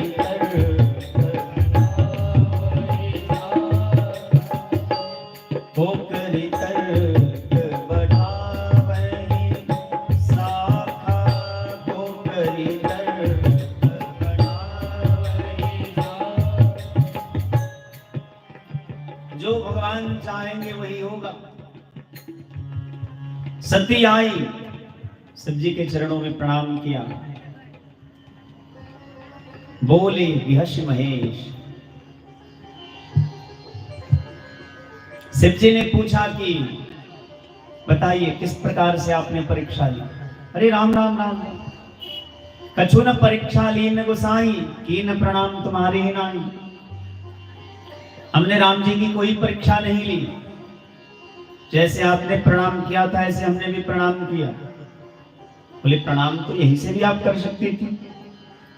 बोले नहीं नहीं, नजदीक में जाकर के प्रणाम करने का आनंद ही कुछ और होता है। ए पंडित जी साहब, नंद कुमार बाबू, ये दोनों अजगर बनेंगे, आपको करकरेट बनना पड़ेगा, क्योंकि कथा में जो सोते हैं वो क्या बनते हैं?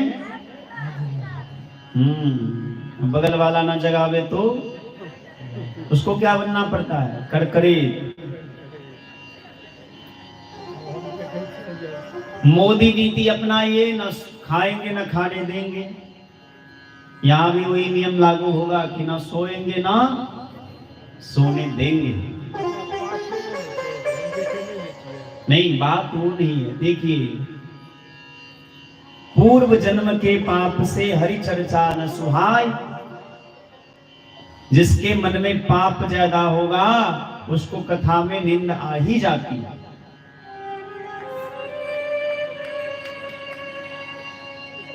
निश्चित नींद आ जाएगी।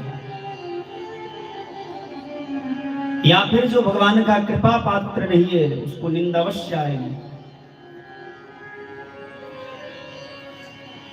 कथा में नहीं सोना चाहिए।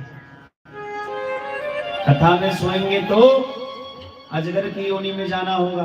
फिर तो भगवान कहेंगे बेटा लेटे रहो आराम से, 2 वक्त की रोटी मिल जाएगी, भोजन की व्यवस्था तो हम कर ही देंगे।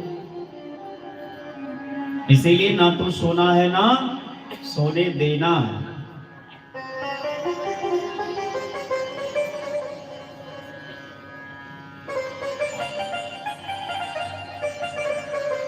कछु न परीक्षा लीन गोसाई, कीन प्रणाम तुम्हारी नाई।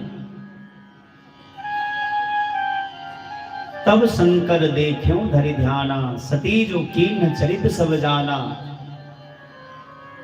देखो, एक गलती को छुपाने के लिए लोग बार बार गलती करते हैं। एक बार क्या हुआ, एक पिता और एक पुत्र जा रहे थे ट्रेन में बैठ करके। बेटा था 14 साल का, लेकिन लगता था 6 साल का। तो विचार किया कि बेटा इसका फायदा उठाया जाए। दिखने में छोटा लगता है लेकिन उम्र तो इसकी बहुत है। टिकट लेंगे तो पैसा लगेगा, तो ऐसा करते कि टिकट नहीं लेंगे और टीटी साहब पूछेंगे तो बता देंगे कि इसकी उम्र नहीं हुई। बाप बेटा दोनों बैठ गए, ट्रेन में बैठा, ट्रेन चालू हुई। ट्रेन स्टेशन से खुली, कोई कुल्फी बेचने वाला आया। बेटा ने कहा बाबूजी कुल्फी खाएंगे। बाप ने खरीद के दे दिया। 10 मिनट के बाद कोई अंगूर बेचने वाला आया। बाबूजी अंगूर खाएंगे। बाप ने 100 ग्राम अंगूर खरीद के दे दिया, खा ले। समोसा बेचने वाला आया, बाबूजी समोसा खाएंगे। अब उसका बाप मन ही मन सोच रहा था बढ़िया होता कि इसका टिकट ही ले ले। पैसा बचाने के चक्कर में कितना पैसा खर्च करवा रहा। बाप ने कहा कि आदमी हो कि जानवर हो? बोले जो आप हैं वही मैं, आपका बेटा हूं, खुद ही समझ लो। जो आप हो वही मैं हूं, आपका बेटा हूं तो आप जो है वही मैं। बाप ने कहा कि अब नहीं खरीद दूंगा। बेटा ने कहा कह दूंगा। तो बाप ने तुरंत समोसा खरीद के दे दिया। बोला आप सो जाओ। इतने देर में कोई स्टेशन आया, छोला। बाबूजी छोला। आपने कहा कि तूने तो नाक में दम कर रखा है, अरे इतना खाता है जाता कहां है? अब मत खाओ, तबीयत बिगड़ जाएगी। बेटा ने कहा कह दूंगा। बाप ने फिर से खरीद के दे दिया।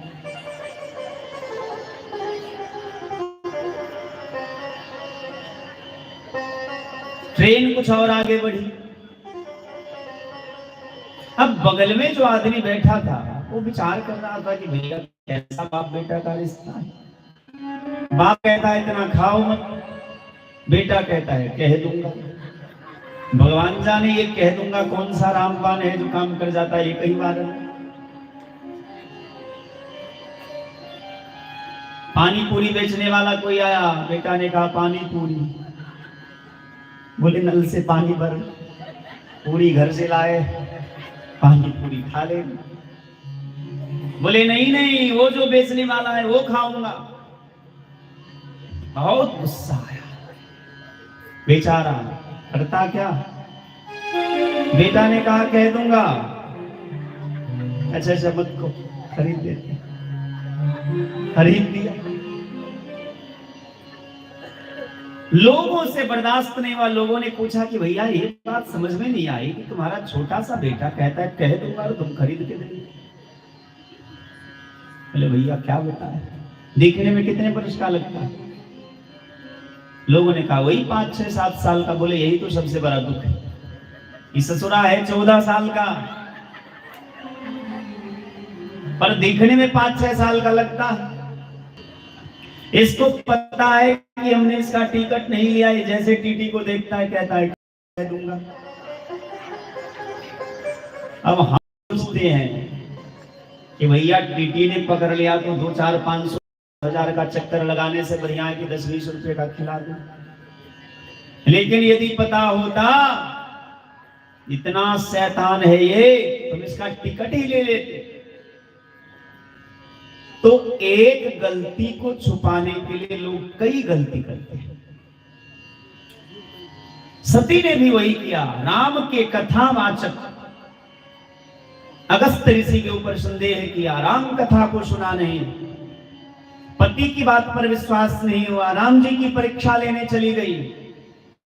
फिर पति से झूठ बोलती है कि कछु न परीक्षा लीन गोसाई, इन प्रणाम तुम्हारी हिणाई। तब शंकर देखे उधर ध्याना, सती जो केन चरित सब जाना। शिव जी ने ध्यान लगा करके देखा और जान गए कि सती ने सीता का वेश धारण किया है। परम पुनीत न जाय तजी किए प्रेम बर पाप, प्रगट न कहत महेश कछो हृदय अधिक संताप, हृदय अधिक संताप। शिव जी मन में विचार करने लगे कि सती परम पवित्र है, मैं इसका त्याग भी नहीं कर सकता, और इसने सीता का वेश धारण कर लिया है, इस नाते से मेरी मां जैसी हो गई तो मैं इनको ग्रहण भी नहीं कर सकता। हृदय अधिक संताप, हृदय में बड़ा कष्ट हुआ। जीवन में जब ऐसी परिस्थिति आए तो क्या करना चाहिए? कोई व्यक्ति हो, कोई वस्तु हो, कोई स्थान हो, कोई परिस्थिति हो, कोई समस्या हो, कोई बात हो जिससे आप दूर भी नहीं हो सकते और अलग रह भी नहीं सकते, ना अलग होके रह सकते हैं ना साथ होके रह सकते हैं, ऐसी परिस्थिति में चुप हो जाना चाहिए और चुप होकर के केवल अपने इष्ट का ध्यान करना चाहिए। भगवान ही कोई बीच का रास्ता निकालते हैं। बोलो जय सिया राम। अच्छा, आज एकादशी है,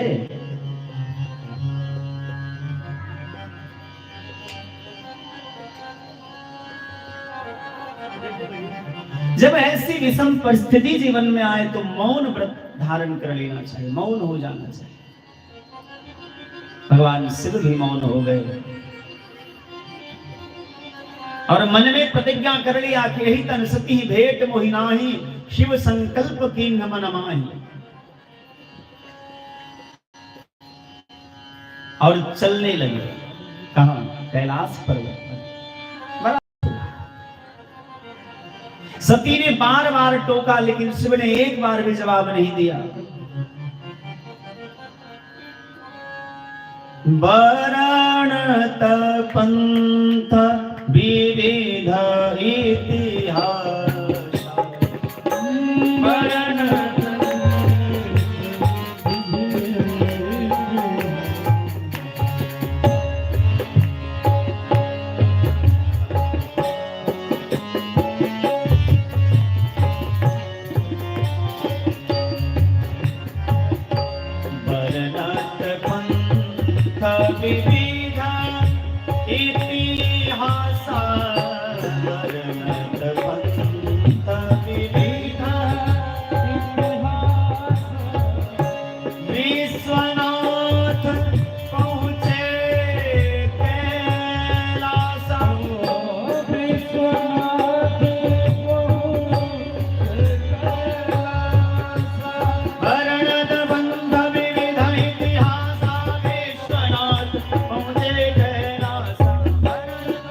विविध इतिहास, विश्वनाथ पहुंचे कैलाश।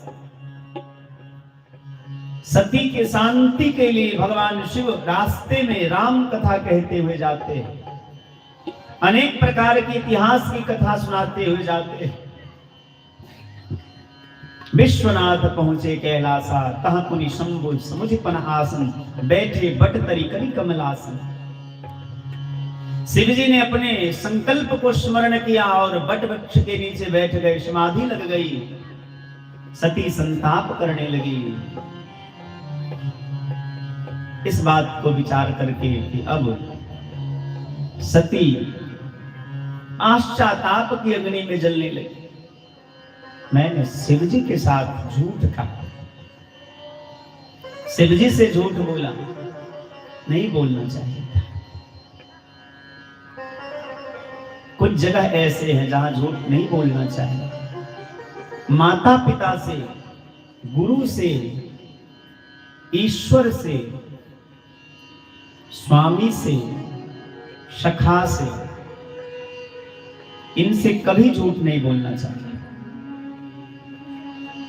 ऐसे तो झूठ कभी नहीं बोलना चाहिए, लेकिन विशेष परिस्थिति में कभी कभार झूठ बोला जा सकता है। कहां कहां? स्त्री स्वनर्म विवाहे च वृत्यर्थे प्राण संकटे। यदि प्राण संकट में पड़ गया हो तो झूठ बोला जा सकता है। गाय और ब्राह्मण की रक्षा के लिए झूठ बोला जा सकता है। आजीविका के लिए झूठ बोला जा सकता है। किसी की बेटी के ब्याह में झूठ बोला जा सकता है। और पत्नी से यदि झगड़ा हो जाए, चूल्हा बंद कर दे पत्नी, समय पर भोजन न दे, तो उनसे झूठ बोला जा सकता है। कैसा झूठ? भले पत्नी देखने में अच्छी ना हो, आप उसका खूब बड़ाई करिए, हा क्या विश्व सुंदरी की तरह लग रही है, बड़े चुचुंदरी हो, लेकिन कहिए कि आप तो विश्व सुंदरी लग रही है।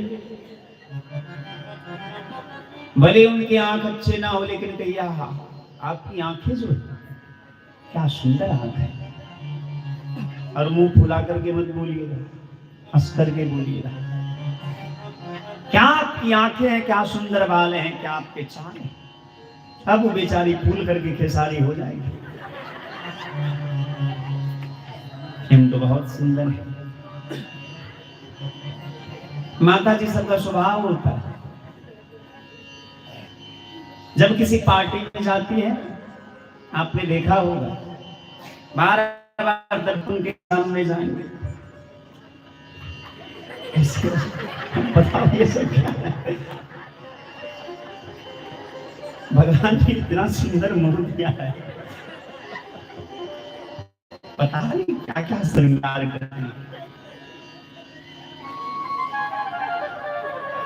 भगवान ने इतना सुंदर स्वरूप दिया है, क्या भगवान का दिया हुआ सुंदर स्वरूप आपको पसंद नहीं?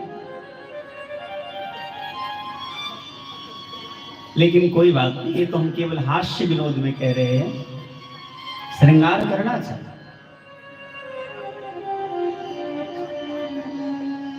अच्छा, आपको कैसे पता चलेगा कि आपकी पत्नी आपके समझाने के बाद, कहने के बाद खुश हो गई? तो एक काम करिए, चुपके से आप इस प्रकार से पत्नी को कहिएगा कि आप बहुत सुंदर हैं, आपसे ज्यादा सुंदर दुनिया में कोई नहीं हो सकता। अब चुपचाप आप साइड में खड़े हो जाइएगा, देखिएगा खिड़की से झांक करके जाएगी पहले दर्पण के सामने, क्या मैं सचमुच सुंदर हूं? सबसे पहले वो दर्पण के सामने जाएंगी खुद को देखने के लिए कि क्या मैं सचमुच सुंदर हूं। अब उसके मन में प्रसन्नता इतनी हो जाती है कि उसकी आंख भले सुंदर ना हो, लेकिन अपनी आंखों से ही खुद को अच्छा देखने लगती है। हाँ सही में मेरी आंखें बहुत अच्छी है। बाल छू करके देखिए, रेशम जैसे बाल हैं कि नहीं? अरे हाँ है। स्त्री सुनर्म विवाहे च वृत्यर्थे प्राण संकटे। पत्नी से कदाचित झगड़ा हो जाए तो उनको मनाने के लिए, रिझाने के लिए, ऐसे भैया पत्नी से कभी झगड़ा मत करिए। बेचारी आपके भरोसे सब छोड़ छाड़ करके आपके घर में आई, आपका घर सूना सूना लग रहा था।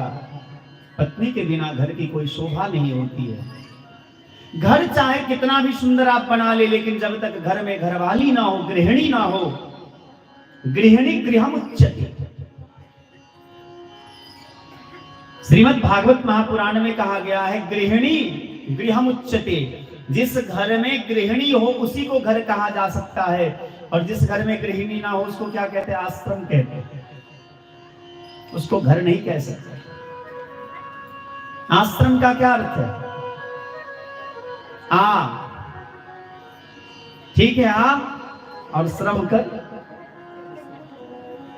पंडित जी आ और श्रम कर, श्रम माने परिश्रम कर, काम करो। भैया आश्रम में रहोगे और बैठे बैठे खाओगे सोओगे तो काम नहीं चलेगा।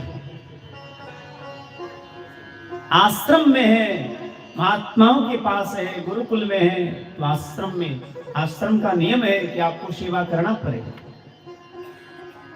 बैठे बैठे दाल रोटी तोड़ोगे तो ये नहीं होगा। गृहिणी गृहमुच्यते, जिस घर में गृहिणी हो, स्त्री हो, घरवाली हो, पत्नी हो, माँ हो, बहन हो, बेटी हो, उसी को घर कहा जा सकता है।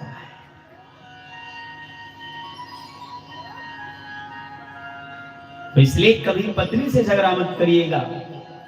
आपके खुशी के लिए, आपके परिवार को संभालने के लिए जो बेचारे अपनी जिंदगी कुर्बान कर देती है, अपना सुख दुख सब कुछ भुला देती है, जिस माँ ने उनको जन्म दिया उस माँ को भी बेचारी छोड़ के आ जाती है, जिस पिता ने अपने गोदी में उसका लालन पालन किया है उस पिता को छोड़ देती है, केवल पति के सुख के लिए, पति के घर को संवारने के लिए, उस घर को स्वर्ग जैसा बनाने के लिए, जो आपके सुख के लिए अपना जीवन न्योछावर कर देती है, कभी उसका दिल मत दुखाइएगा। जो पत्नी और माँ का दिल दुखाता है, भगवान भी उसकी पूजा को स्वीकार नहीं करते, भगवान भी उसे स्वीकार नहीं करते। इसीलिए कभी भी अपनी माँ और अपनी पत्नी को कष्ट मत दीजिएगा। पत्नी को गाली देने वाला, माँ को गाली देने वाला, चाहे जितना भी धर्म कर ले, जितना भी पूजा कर ले, उसको कोई फल प्राप्त नहीं होगा। ऐसे तो संसार में सबसे प्रेम करिए, लेकिन खासकर पत्नी और मां को कभी कष्ट मत दीजिएगा। सती पाश्चाताप की अग्नि में जलने लगी। मैंने शिव के साथ झूठ कहा, झूठ बोला। बीते संवत सहज 87 तजी समाधि शंभु अविनाशी। 87,000 वर्ष बीतने के बाद भगवान शिव की समाधि टूटी। सती ने जाके प्रणाम किया। सन्मुख शंकर आसन दिन। सती को भगवान शिव ने सम्मुख बिठाया, जबकि पत्नी का स्थान वाम भाग में है, लेकिन नहीं। यही तन सती भेट मोहिनाहि,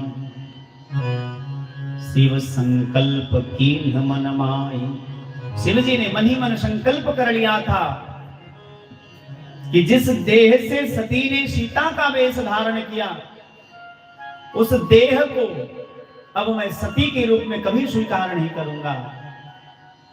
मां समझ करके, सीता समझ करके भगवान शिव ने सती को सामने आसन दिया और कथा कहने लगे। जब जीवन में बहुत परेशान हो जाएं आप, तो कथा कहिए, कथा सुनिए, आनंद आए। भगवान की कथा में वह दिव्य गुण है जो आपके सारी व्यथा को एक क्षण में दूर कर देगा।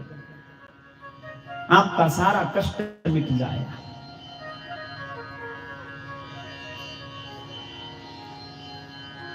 उसी समय एक घटना घटी। भगवान शिव कथा कह रहे, सती जी सामने बैठी है, और उसी समय प्रजापति दक्ष, जो इनके ससुर हैं, कनखल हरिद्वार में एक विशाल यज्ञ का आयोजन किया इन्होंने, और उस यज्ञ में सभी देवी देवताओं को निमंत्रण दिया, सबको बुलाया, लेकिन भगवान शिव को नहीं बुलाया। ये बात देवताओं को पता चल गया कि शिव जी को निमंत्रण नहीं मिला है। सभी देवता लोग अपने अपने विमान में बैठ करके कैलाश पर्वत के ऊपर से होके गुजरने लगे।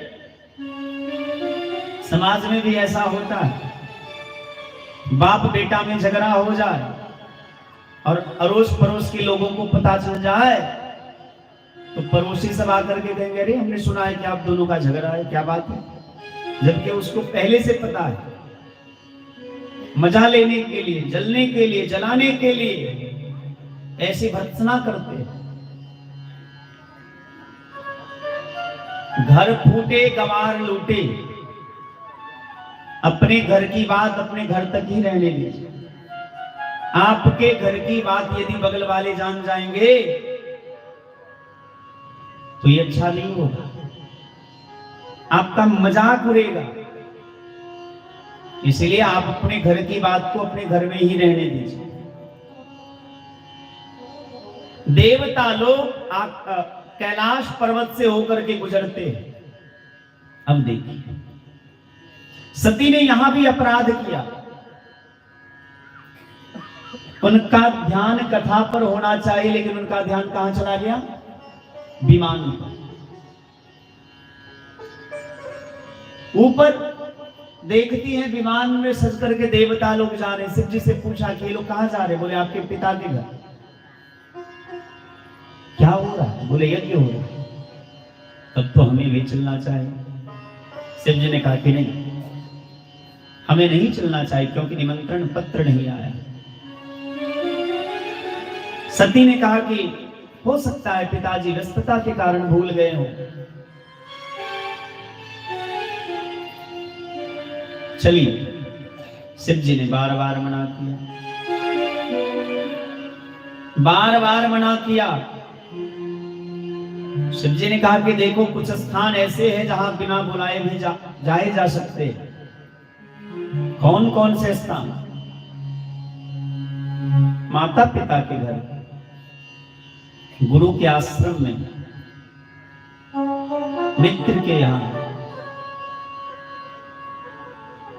जाए बिनु बोले उन संदेहा, बिना बुलाए भी यहां जाए जा सकते हैं।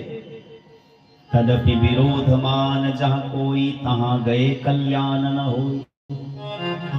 लेकिन माता पिता के घर में भी, गुरु के आश्रम में भी, मित्र के घर में भी यदि आपका कोई विरोध करता है तो वहां जाने से भलाई नहीं हो, नहीं जाना चाहिए। शिव जी ने बार बार सती को समझाया, सती नहीं समझी तो दिए मुख्य गण संग तब बिना की त्रिपुरारी। सती के साथ में 2-4 गण को भेजा। सती पिता के यज्ञ में आती हैं, किसी ने उनका सम्मान नहीं किया।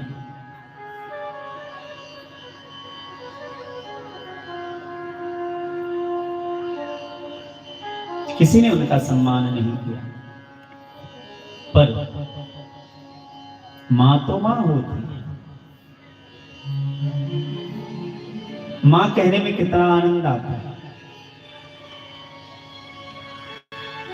मां हृदय से लगा ली और कहने लगी, बेटी पिता की इन बातों को हृदय में मत रखना। थोड़ा क्रोध है, क्रोध शांत हो जाएगा, मैं समझा दूंगी। बहन हंसने लगी देख करके, देखो देखो देखो सती आखिर में आएगी, कितनी निर्लज्ज है। अरे निमंत्रण पत्र नहीं भेजा, इनको समझना चाहिए, फिर भी बिना बुलाए आ गए। सती को बहुत बुरा है। फिर भी जैसे तैसे खुद को सांत्वना दिया और यज्ञ मंडप पे जाकर के देखते हैं, कतहु न दीख शंभु कर भाग। सभी देवी देवताओं का हिस्सा रखा हुआ था, पर भगवान शिव का भाग नहीं था, तब बर्दाश्त नहीं हुआ। एक पत्नी अपने पति का अपमान कभी बर्दाश्त नहीं कर सकती। तब चित चढ़े जो शंकर कहे, तब याद आया, ओ शिव जी जानते थे, इसलिए तो मना कर रहे थे। सारे सभा को डांट करके कहने लगी, हरिहर निंदा सुने जो काना, होई पाप गो घात समाना। जहां भगवान की निंदा हो, हरि की निंदा हो, हर की निंदा हो, यदि बस चले तो निंदा करने वाला का जीव काट लेना चाहिए, और यदि बस नहीं चले तो कान में रुई डाल करके, कान में अंगुली डाल करके वहां से जल्दी निकल जाना चाहिए।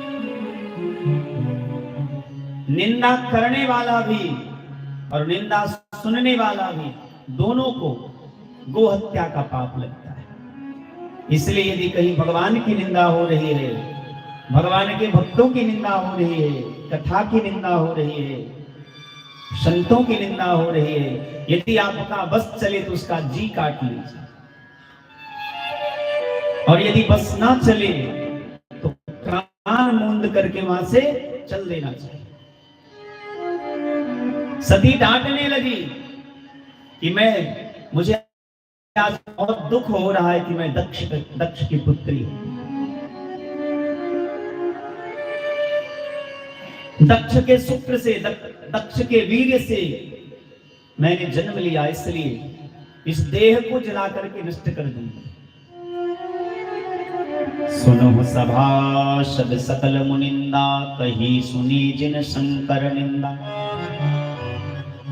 सभी सभासदों को डांट करके सती कहने लगी कि सुनिए, जिस किसी ने भगवान शिव की निंदा की है सबको फल मिलेगा, और मेरे पिता तो भली भांति पछताएंगे। भली भांति पछताव पिता हो, इनको बड़ा पश्चाताप होगा। मैं तो जल करके राख हो जाऊंगी। मैं अपने देह को अब नहीं रखूंगी, क्योंकि मैं दक्ष की पुत्री हूं, और दक्ष ने मेरे पति का अपमान किया है। योगाग्नि में जल करके सती भस्म हो गई। यज्ञ तहस नहस करने लगे भगवान शिव के गण। तो ऋषियों ने, महात्माओं ने मंत्र से फूक फाक करके भगवान शिव गणों को भगा दिया। नारद जी ने जाकर के समाचार दिया भगवान शिव को। शिव जी को बहुत क्रोध आया। आज तक बर्दाश्त कर रहे थे क्योंकि सती थी, अब जब सती नहीं रही तो भगवान शिव ने अपने संकल्प मात्र से वीरभद्र को प्रकट किया, और वीरभद्र को कहा कि जाओ प्रजापति दक्ष का यज्ञ तहस नहस कर दो। जो यज्ञ किसी से बदला लेने के लिए किया जाता है, जो यज्ञ किसी को नीचा दिखाने के लिए किया जाता है, जो यज्ञ द्वेष के कारण किया जाता है, वो यज्ञ कभी पूरा नहीं होता है। इसलिए कभी भी कोई यज्ञ का अनुष्ठान किसी को जलाने के लिए, किसी को दिखाने के लिए, किसी को छोटा दिखाने के लिए, किसी से बदला लेने के लिए नहीं करना चाहिए। वीरभद्र गए और यज्ञ को तहस नहस कर दिया।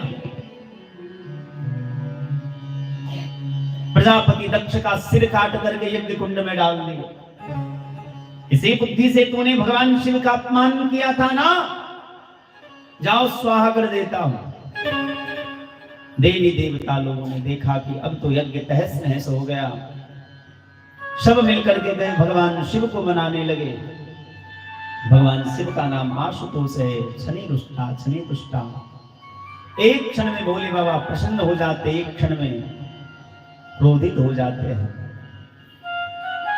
शिव जी प्रसन्न हुए और उनका यज्ञ पूरा करवाया है। दक्ष प्रजापति के धर में बकरे का सिर लगाया गया। आज भी हम लोग भगवान शिव की जब वंदना करते, स्तुति करते, पूजा करते हैं तो बम बम बम बम बम महादेव ऐसा करते हैं। बकरी ने मैं कही। बकरी क्या करती है? मैं करती है। बकरी ने मैं कही, खुद को कटायो शीश। मैना ने मैं ना कही, मोल भयो दशमीश। जो मैं करता है वो काट दिया जाता है, जो मैं ना करता है उसका मोल होता है। इसलिए मैं नहीं करना चाहता। मैं जो है ये ही भगवान की माया है। आगे वर्णन आएगा।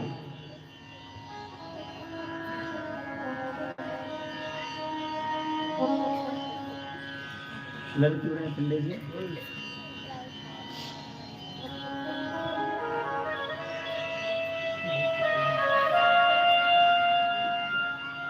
मैं अरुमोर तोड़ते माया, जही बस कीन्हे जीव निकाया। अरण्य कांड में भगवान श्री राम जी लक्ष्मण जी को उपदेश देंगे कि मैं अरुमोर तोड़ते माया, जही बस कीन्हे जीव निकाया।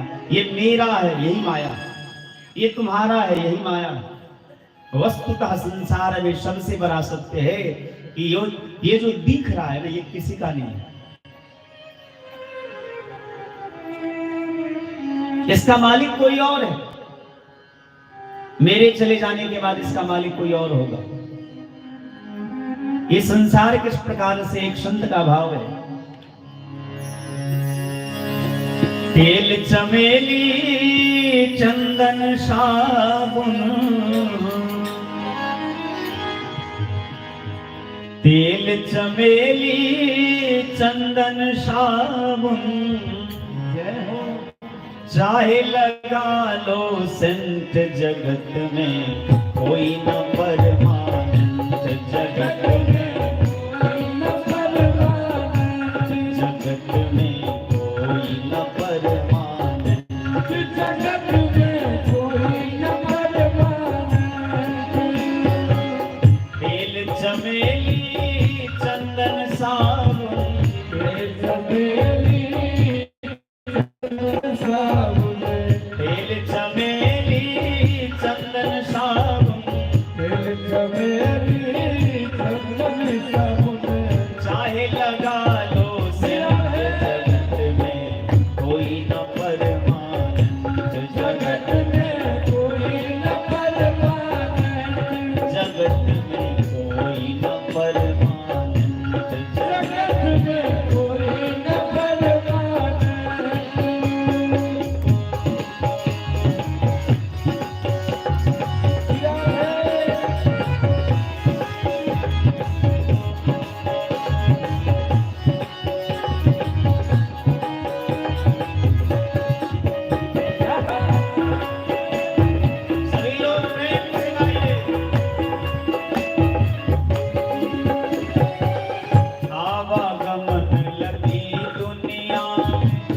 जगत है रेस्टोरेंट रे प्यारे, जगत है रेस्टोरेंट,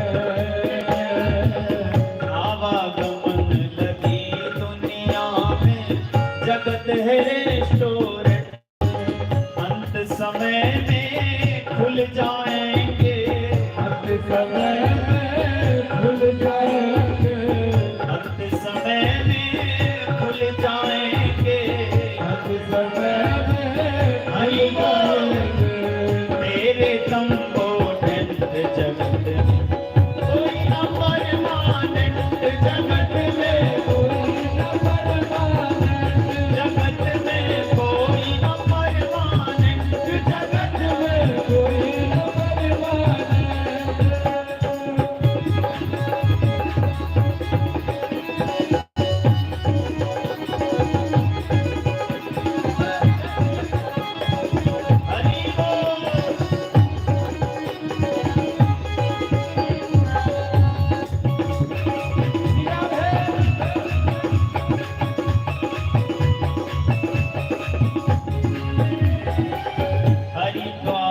चाहे मथुरा काशी घूमो दिल्ली कंठ रे प्यारे, घूमो दिल्ली कंठ रे प्यारे, घूमो दिल्ली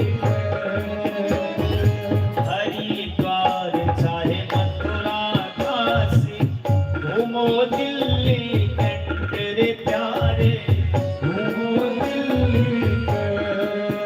संत कहते हैं भैया हरिद्वार चाहे मथुरा काशी या घूमो दिल्ली कंठ रे प्यारे, घूमो दिल्ली कंठ, मन में नाम प्रभु का राखो, मन में नाम प्रभु का राखो, मन में नाम प्रभु का राखो, मन में नाम प्रभु का राखो, चाहे धोती पहनो या पेंट, जगत कोई न परमानंद, जगत में कोई न परमानंद, जगत में कोई न परमानंद, जगत में कोई न परमानंद।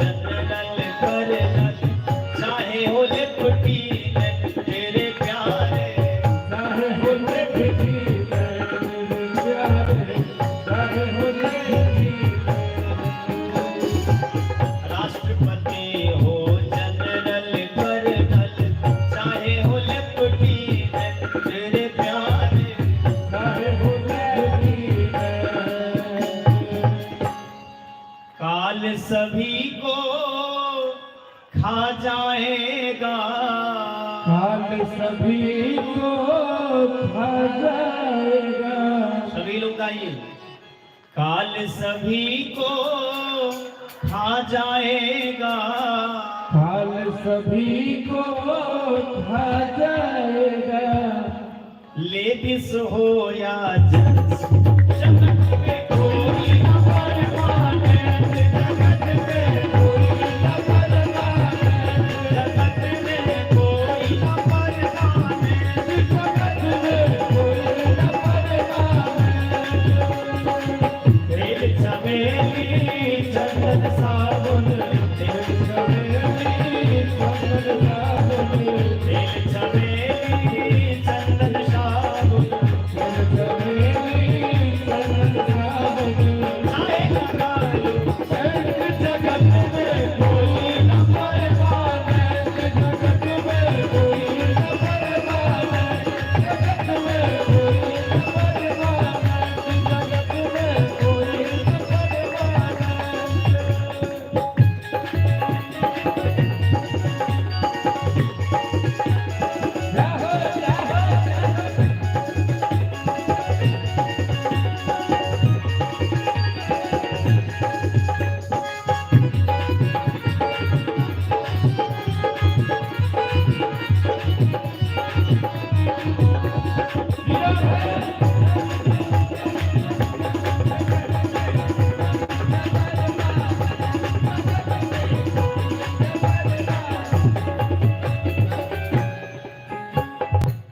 सत्संगत की इस दुनिया में मत होना अब शंकर प्यारे, मत होना अब शंकर प्यारे, मत होना अब सत्संगत की इस दुनिया में मत होना अब शंकर प्यारे, मत होना अब लाल सिंह कहे इस दफ्तर, लाल सिंह कहे इस दफ्तर। भैया दुनिया की सबसे बढ़िया नौकरी यही है। भगवान के दरबार में चाकर करने वाला, नौकरी करने वाले के नाम के पीछे कभी पूर्व काल या भूतकाल नहीं लगता है। और इस दुनिया का सबसे बड़ा पद जो होता है राष्ट्रपति का पद होता है। राष्ट्रपति के पद पर भी कोई 2, 4, 5 साल के लिए बैठते, बाद में तो पूर्व राष्ट्रपति, ये तो नाम हो ही जाए। लेकिन आज तक आपने कभी सुना होगा कि पूर्व तुलसीदास, पूर्व मीराबाई, ऐसा आपने सुना है? नहीं सुना होगा। राष्ट्रपति के नाम के पीछे, प्रधानमंत्री के नाम के पीछे, जज साहब के नाम के पीछे, सबके नाम के पीछे सेवानिवृत्त शब्द लगता ही है। लेकिन ये ऐसी सेवा नहीं है। दुनिया के सरकार जो है वो आपको एक समय आने पर आपको अपनी सेवा से निवृत्त कर देंगे, हटा देंगे। लेकिन हमारे जो सरकार हैं, जी लेंगे सरकार तेरी सरकारी में।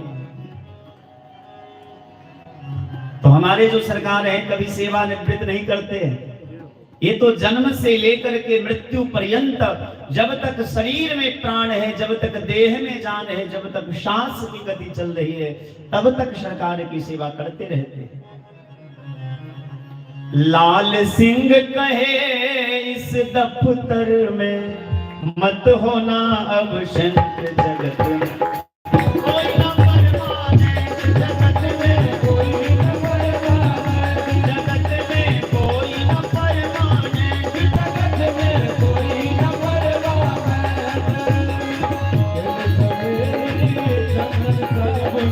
तेल चमेली चंदन साबुन, चाहे लगा लो जगत में कोई न परमानेंट, जगत में कोई न परमानेंट। सभी लोग ताली की सेवा करते हैं। जगत में कोई न परमानेंट, जगत में कोई न परमानेंट, जगत में कोई न परमानेंट, कोई न परमानेंट।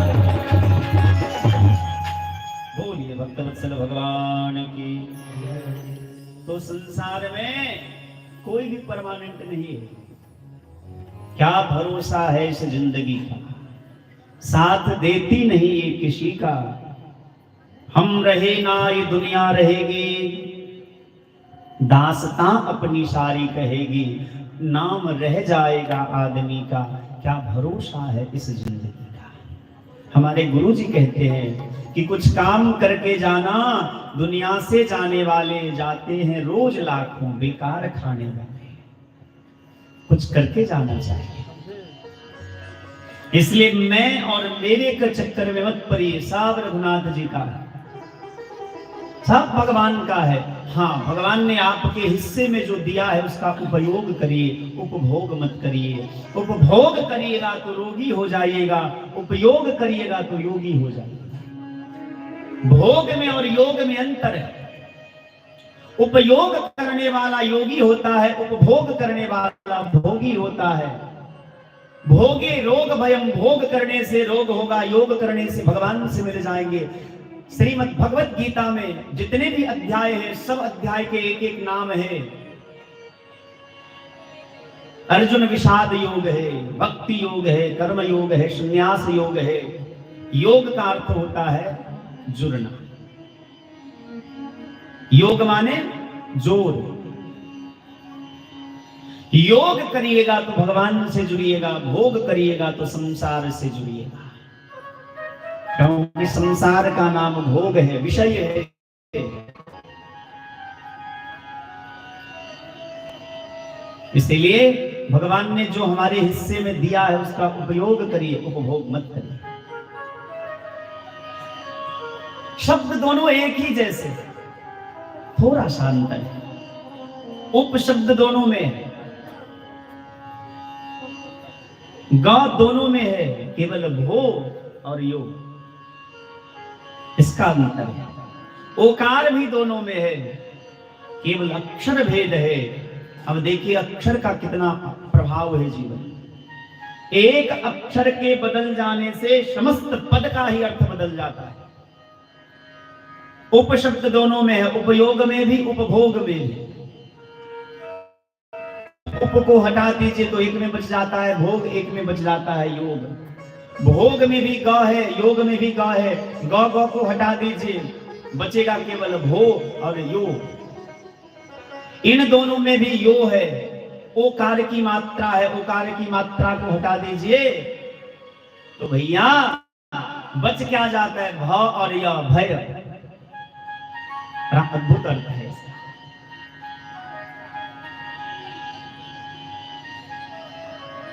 अर्थ ही बदल जाता है।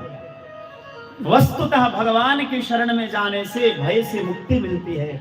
अभयम सर्वभूतेभ्यो, मैं बार बार कहता हूं, सकृत प्रणाम किए अपनाए। कोई एक बार भगवान को प्रणाम कर ले तो भगवान उसे हृदय से लगा लेते। शिव जी ने देखा अब सती रही नहीं, तो सती के देह को लेकर के पूरा पृथ्वी पर वैरागी जैसा होकर के, विरक्त होकर के, उदासीन होकर के, उदासीन भाव से विचरण करने लगे। भगवान नारायण ने देखा कि शिव जी का बहुत अधिक प्रेम है सती के मृत देह में भी, तो अपने सुदर्शन चक्र से सती के देह के 108 भाग किए। ऐसा श्रीमद् देवी भागवत महापुराण में लिखा है। और लोक में यह प्रसिद्ध है कि 51 खंड किए गए, और इसी का नाम 51 शक्तिपीठ पर, जिसमें कामाख्या देवी जो है, जो आसाम प्रदेश में है, गुवाहाटी में पड़ता है ये स्थान, वो बड़ा प्रसिद्ध स्थान है। बड़े बड़े योगी, बड़े बड़े तांत्रिक, बड़े बड़े यांत्रिक लोग वहां आकर के साधना करते हैं। खासकर आषाढ़ महीने में अम्बुवासी मेला लगता है वहां। आप लोग भी समय मिले तो जरूर जाइएगा और वहां भगवती कामाख्या का दर्शन करिएगा। मुझे अपने जीवन में इसका बहुत बड़ा अनुभव है। मेरे जीवन में एक क्षण आया था 2007 का इसमें, जो मेरे लिए बहुत विकट था। मैं ऊहापोह की स्थिति में था, क्या करूं क्या न करूं, इस प्रकार की विचलित अवस्था थी। मुझे आज भी स्मरण में है, मैं गया था गुवाहाटी और मैंने माता जी से मांगा, और माता जी ने एक बार में ही मेरी मनोकामना पूर्ण कर दी। और उसी कारण से उस समय से लेकर आज तक हम प्रयास करते हैं, प्रतिवर्ष एक बार जाकर के उनका दर्शन करते हैं। ऐसे कोरोना आने के बाद समय में थोड़ा परिवर्तन हो गया, लेकिन प्रयास रहता है माता जी का दर्शन करने अवश्य जाऊं। आप लोगों को भी समय मिले तो अवश्य एक बार जरूर जाइएगा वहां कामाख्या। तुलसी बाबा लिखते हैं कि जो सती योगाग्नि में जल करके भस्म हो गई, वही हिमालय के घर में जन्म लेती है। हिमालय माने स्थिर। भगवती सती को श्रद्धा की स्वरूपा कहा गया है। हमारे जीवन में भी कभी कभी श्रद्धा टूट जाती है, लेकिन श्रद्धा टूटती कब है? जब श्रद्धा दक्ष के घर में जन्म लेती है तो श्रद्धा टूटती है। मतलब जो व्यक्ति अपने आप को दक्ष माने कुशल मानता है, उस कुशल व्यक्ति के हृदय में जब किसी के प्रति श्रद्धा जन्म लेती है तो एक समय आने के कारण वो श्रद्धा टूट भी जाती है, जैसे सती ने दक्ष का परित्याग कर दिया। लेकिन वही श्रद्धा जब हिमालय के घर में जन्म लेती है तो आपने आज तक कोई कथा नहीं सुनी होगी कि पार्वती के देह का अंत नहीं हुआ, पार्वती के शरीर का अंत नहीं हुआ, पर सती के देह का अंत हुआ। हिमालय के घर में पार्वती धीरे धीरे धीरे बढ़ने लगी। उधर शिव जी समाधि में बैठे हैं। नारद जी का एक दिन आगमन हुआ हिमालय के घर में। हिमालय ने प्रणाम किया, मैना ने भी प्रणाम किया और अपनी बेटी पार्वती को बुला करके प्रणाम कराया और पार्वती का हाथ नारद जी के हाथ में सौंप दिया कि बाबा इनका हस्त रेखा देख करके बताइए इसके भाग्य में कैसा घर वर है। प्रत्येक माता पिता को इस बात की चिंता रहती है कि मेरी बेटी के भाग्य में कैसा घर वर है। चाहे पिता कितना भी सामर्थ्यवान हो, कितना भी शक्तिशाली हो, कितने बड़े लोग हो, लेकिन प्रत्येक माता पिता के मन में एक चिंता बेटी के जन्म के साथ ही रहती है कि मेरी बेटी का भाग्य कैसा होगा। बेटी पराया धन होती है, वो तो किसी न किसी के घर में एक न एक दिन जाएगी ही जाएगी। प्रत्येक माता पिता के मन में इस बात की बड़ी चिंता रहती है। हिमालय ने भी नारद जी का पाद प्रक्षालन किया।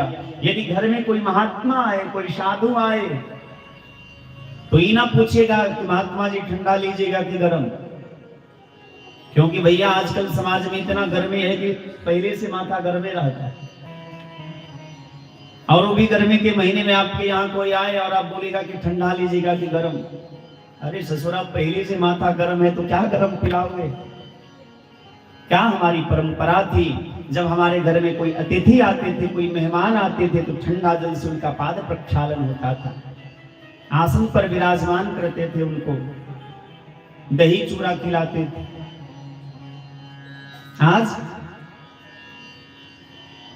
आज क्या करते हैं? पहले ये मुंह झड़का देते, चाय लेकर के दिए। अब बताओ, बेचारा परेशान इतना हार तक करके आया और आपने चाय पिलाकर उनके जी को पका दिया।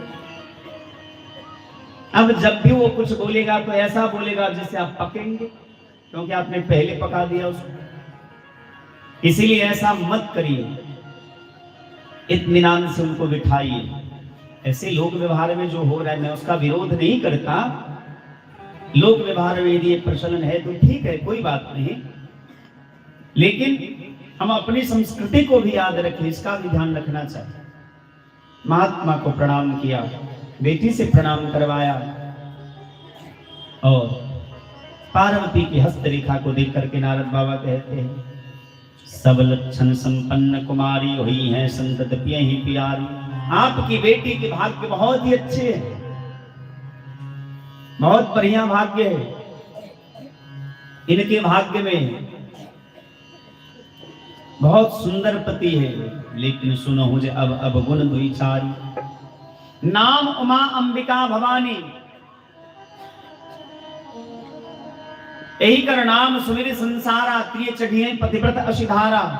इनका नाम स्मरण करके, इनका पूजन करके स्त्रियां पतिव्रता धर्म का पालन करेंगे। और इसलिए आज प्रत्येक माताएं अपने अपने घर में गौरी पूजा करती हैं।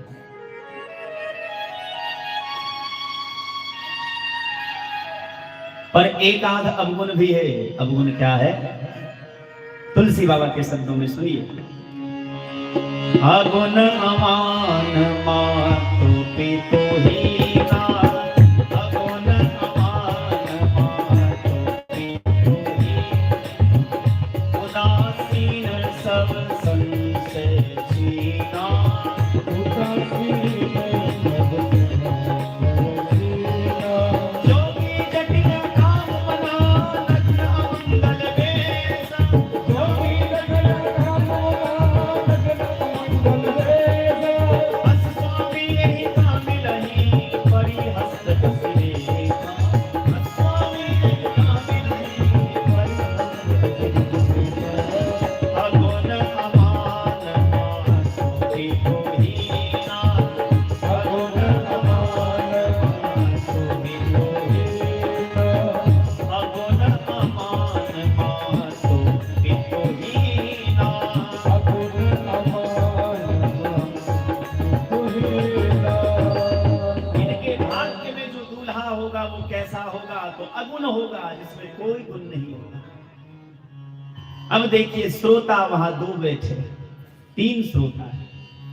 एक मैना है, एक हिमालय है और एक पार्वती जी, और कथा कहने वाले नारद बाबा है। पर सभी श्रोता अपने अपने भाव के अनुसार अर्थ करते हैं।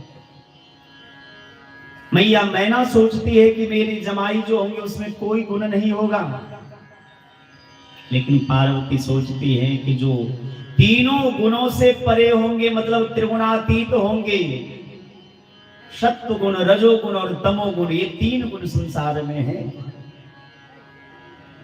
अच्छा बताओ, तो यहाँ नमकीन पदार्थ सबसे बढ़िया किसको किसको लगता है? हाथ उठा करके बताओ।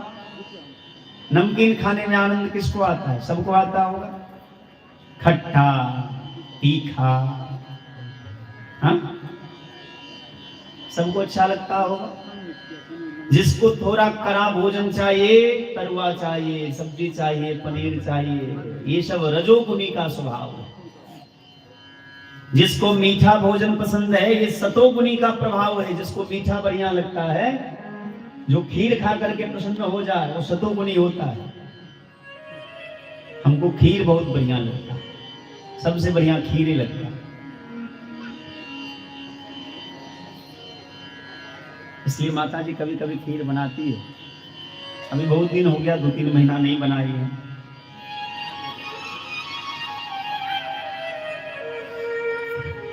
मेरे कहने का अभिप्राय समझिए आप।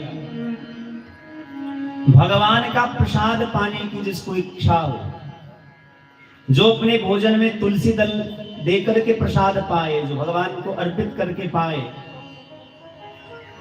जिनको भोजन में भी प्रसाद दिखता हो, वो सतोगुणी वाला स्वभाव होता है। और जिनको प्रसाद में भी भोजन दिखता हो, ये रजोगुणी वाला होता है। और जो मांस मदिरा का सेवन करता है, वो तमोगुणी होता है। या मांस भक्षण छोड़ दीजिए, मछली मत खाइए। क्यों जानते हैं? क्योंकि मछली क्या खाती है? देखना है तो आप चले जाना किसी तालाब पर और नाक शिकोर करके फेंक देना उसमें। देखना मछली तुरंत ऊपर आएगी और सुंदर अमृत को पान कर जाएगी। इससे भी भरोसा ना हो तो खास करके कप फेंक दीजिएगा, वो मछली खा जाएगी।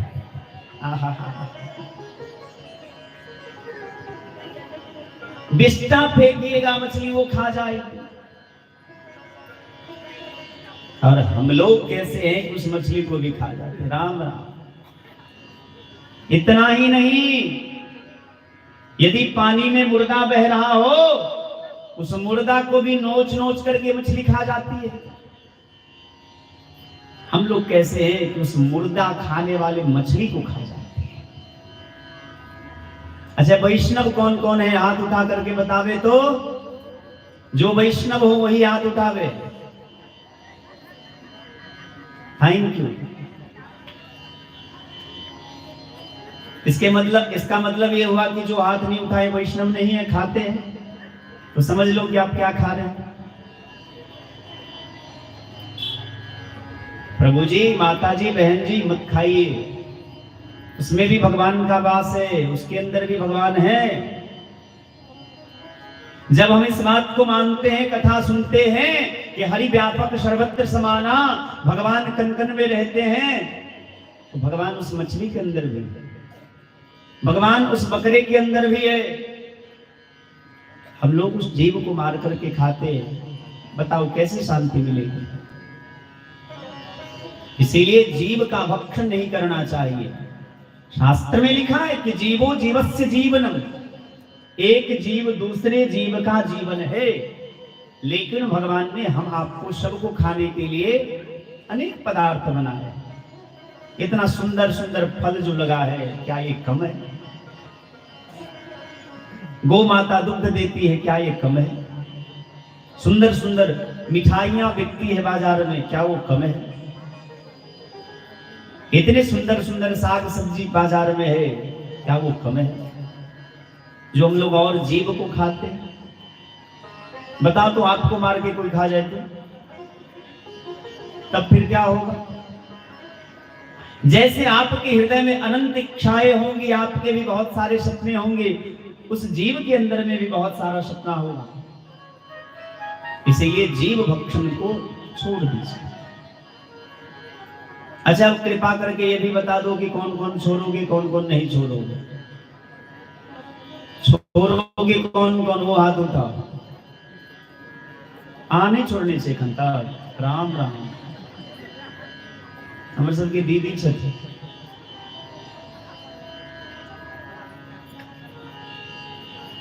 पवन जी यहाँ छोड़ दे, जरूर छोड़ दे। नहीं छोड़बे तो एक दिन वो वहां के छोड़ दे। लेकिन एहन वाला छोड़ा नहीं छोड़ा। आज 8-9 वर्ष पहले मुनिंद्र बाबू एक ठाम कथा कहे चलो, बुझलो? कहलिए कि यो सब गोटे इकट्ठा आब गुण छोड़ू। एकटा बुढ़ा उठला, माथ में मुरेठा बांधने, प्योर जे छे किसान छला। सरकार, हम ऐसे एकटा चीज छोड़े छी, हमरा भेल जे माछ छोड़ते। डाल में से डिब्बी निकाललक, व्यास पीठ पर चढ़ा देलक, हे लिए तमाकू के डिब्बी, आज छोड़ देलक। हम खुश भ गेलहुँ, चल बेचारा कम से कम तम्बाकू तो छोड़ल के। नहीं तो तम्बाकू एकटा एहन चीज छै, लोग के भिखमंगा बना दे छै। आ तू बड़का लोग हुए, अब तम्बाकू के ताक लगल छै, हो यार एक जुन दहन दियो ने, एक जुन यो। अब बताओ, लोग के भिखारी बना दे छै।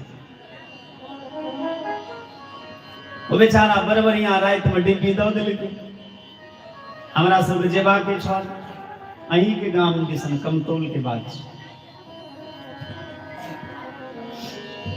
भोरे भोरे हमर चेला कहिया, यो व्यास जी एक आदमी भेंट करे लेल आयल। हम कहलिए के? उनका कहियो कने देर रुकैलहुँ, पूजा कर लै छी तखन भेंट करै छी। बड़ी देर के बाद फिर समाद गेल जे व्यास जी भेंट करऽ चाहे छै, तो बड़ जल्दी में छै। हम कहलिए के छिया? उनका पूछियो। तो कहलखिन जे कहबनि सरकार के राति में जे डिब्बी देने छलिए तमाकू वाला से छियै। भैया की भ गेलै? फिर कि छोड़ऽ लेले?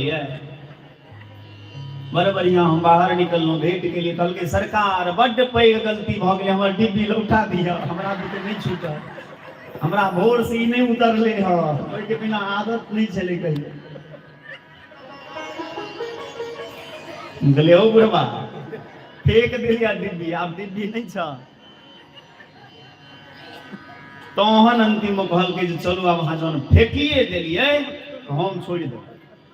अब छोड़लकै कि नहीं छोड़लकै, फिर दोबारा तो नहीं गेलिए हम, लेकिन कहलकै जे छोड़ देब।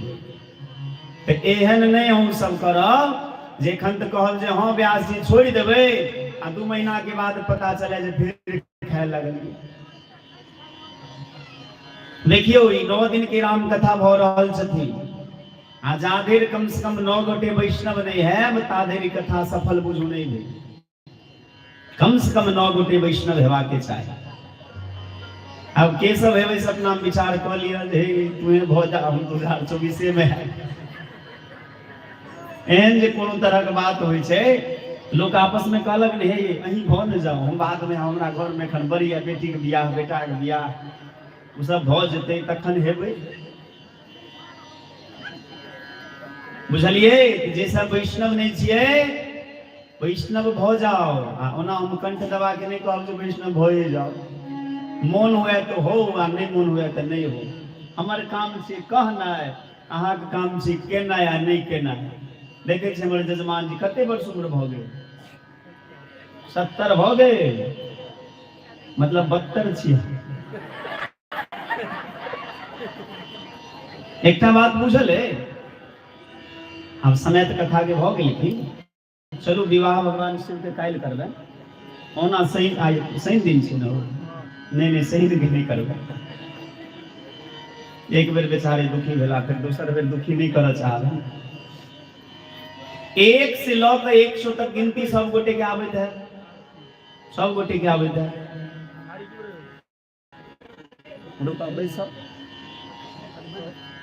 देखे देवे 1 2 3 4 5 6 7 8 9 10 11 12 13 14 15 16 17 18 19 20 21 22 23 24 25 26 27 संख्या के बाद अहिना गिनती करे जब हम सबटा 100 तक हम पढ़बै तेलो या नहीं। एक शब्द छै 49 और 50 एहि दुनू शब्द में जे छै दुनू अंक में जे छै आश शब्द सुनाई दै छै मतलब 49 आश सुनाई दै छै कि ना आ 50 अहू में आश सुनाई दै छै। एकर मतलब भेले जो 49वां 50वां वर्ष तक दुनिया से जे आश छल से राखू कोनो बात नहीं लेकिन 51 50 जखने क्रॉस क गेले तो 52 बुझलिए आ से जो नहीं हेबे तो 59 58 तक जे छै अहाँ के चांस है 51 52 53 54 55 56 57 58वां वर्ष तक अहाँ के चांस है वन में चल जाओ। वन में जाए के मतलब घर दुआर छोड़ वन में नहीं चल जाओ कहीं 2-4 गो चल गए तो हमर काल से कथो बंद हो जाए। लोग कहते बाबाजी तेहन तेहन बात कहे छे सब घर दुआर छोड़ के चल जाए छे वन में लोग बजेबो नहीं करते। वन जाए के मतलब भेले जो घरों में रह के यहाँ भगवान के भजन में बेसी समय दिया ई मतलब घर एक वन जना बना दियो। वन मतलब की जत दुनियादारी से कोनो चर्चा नहीं कोनो बात विचार नहीं एकांत में बैसल छी जे फल फूट मिल गेल जे जल मिल गेल पी लेलो खा लेलो भगवान के भजन करे छी तहिना घरों में यहाँ एकांत वास करू भजन खूब करू वह भेल वन। आ जो 58 वर्ष तक नहीं गेलो एना नहीं केलो तो 59 एकर मतलब वहां दुष्ट छी। 60 माने दुष्ट 59 60 अब 60 नहीं भेलो 60 भ गेलो आ 60 साठ्यम समाचरे आ दुष्ट संगे दुष्टे जना व्यवहार करी। सरकार करे छै कि नहीं दुष्ट संगे दुष्ट जना व्यवहार जो नहीं करते। एक बात बताओ 30 वर्ष 40 वर्ष सरकार खटा ले 60 वर्ष में जैसे से रिटायर कर दे 30 वर्ष 40 वर्ष सरकार खटा ले लगा 60वां वर्ष में से रिटायर कर दे या न भेले 60 60 समाचार है। अब एक बात नहीं तो 61 62 63 64 मतलब एतबू तक यदि यहाँ नहीं गेलौ तो 60 छी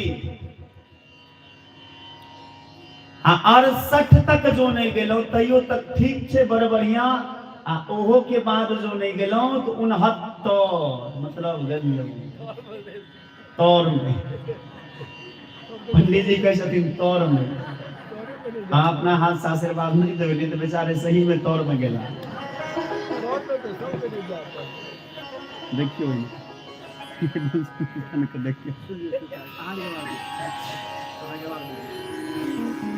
69, 70, 71, 72 आ यदि 78 तक नहीं गए तो 79, 80 सी कैटेगरी में गेलो। एक कैटेगरी में चलो आ 60 भेल बी कैटेगरी आ 80 तक जो नहीं गेलो तो सी में आबि गेलो। 79, 80, 81, 82, 83, 84, 85, 86, 87, 88 88 तक अहाँ सी ग्रेड में गेलो। आ के बाद डी ग्रेड के से होय छलो 4 नंबर। 89, 90, 90 मतलब बुझलिए बे। अबे क्या समझता है खुद को?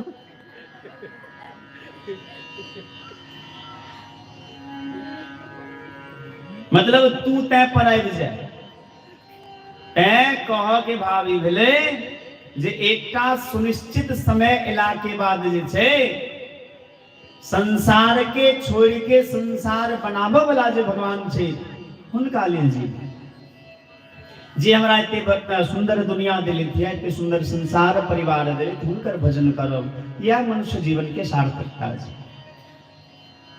बुझलिए? तो अब एक का नाम नहीं ले, चूंकि हमर श्रोता ही ठाम बैसल छै, वो बेचारे के मन में भेलन जे इच्छा हम वैष्णव हो। बुझलहुँ मुनिंद्र बाबू, हुनकर इच्छा भेलन हम वैष्णव होय। अहीं द कहै छी, लेकिन उनकर पत्नी कहलखिन जे हे वैष्णव नहीं हो एखन। यूट्यूब लाइव में हम जखन रही छी तो बेचारे हमरा पूछला जे व्यास जी हमरा वैष्णव होवा के इच्छा हुई है, काल्हि भेने भेंट करऽ लेल। हम पूछलियन जे कनिया माछ खाय छै त हां। हम कहलिए तें कहिया वैष्णव नहीं हो। तो बुझै छै जहां जे वैष्णव भ जेतै त हमर कतौ से पेट भात चलतै, हमरा तो मिलत नहीं। तो अपने तो कहे हम तो डूबेंगे सनम, तुमको भी लेके डूबेंगे। अब पर झोट नचबेबे करते हैं, अहूँ के टीक पकड़ के जमदूत नोचत जखान तखन याद पड़ा जे पंडितवा सब झूठे कहलक तखन बुझ पड़तौ वैष्णव हो मैये पड़तौ। अस्तु, हम निवेदन करे छलो जे जीव के कष्ट नहीं दे, यह भगवान के कथा के सार्थकता है। भगवान के नाम करुणा निधान छन, उनका हृदय में बड़ पैघ करुणा रही छन।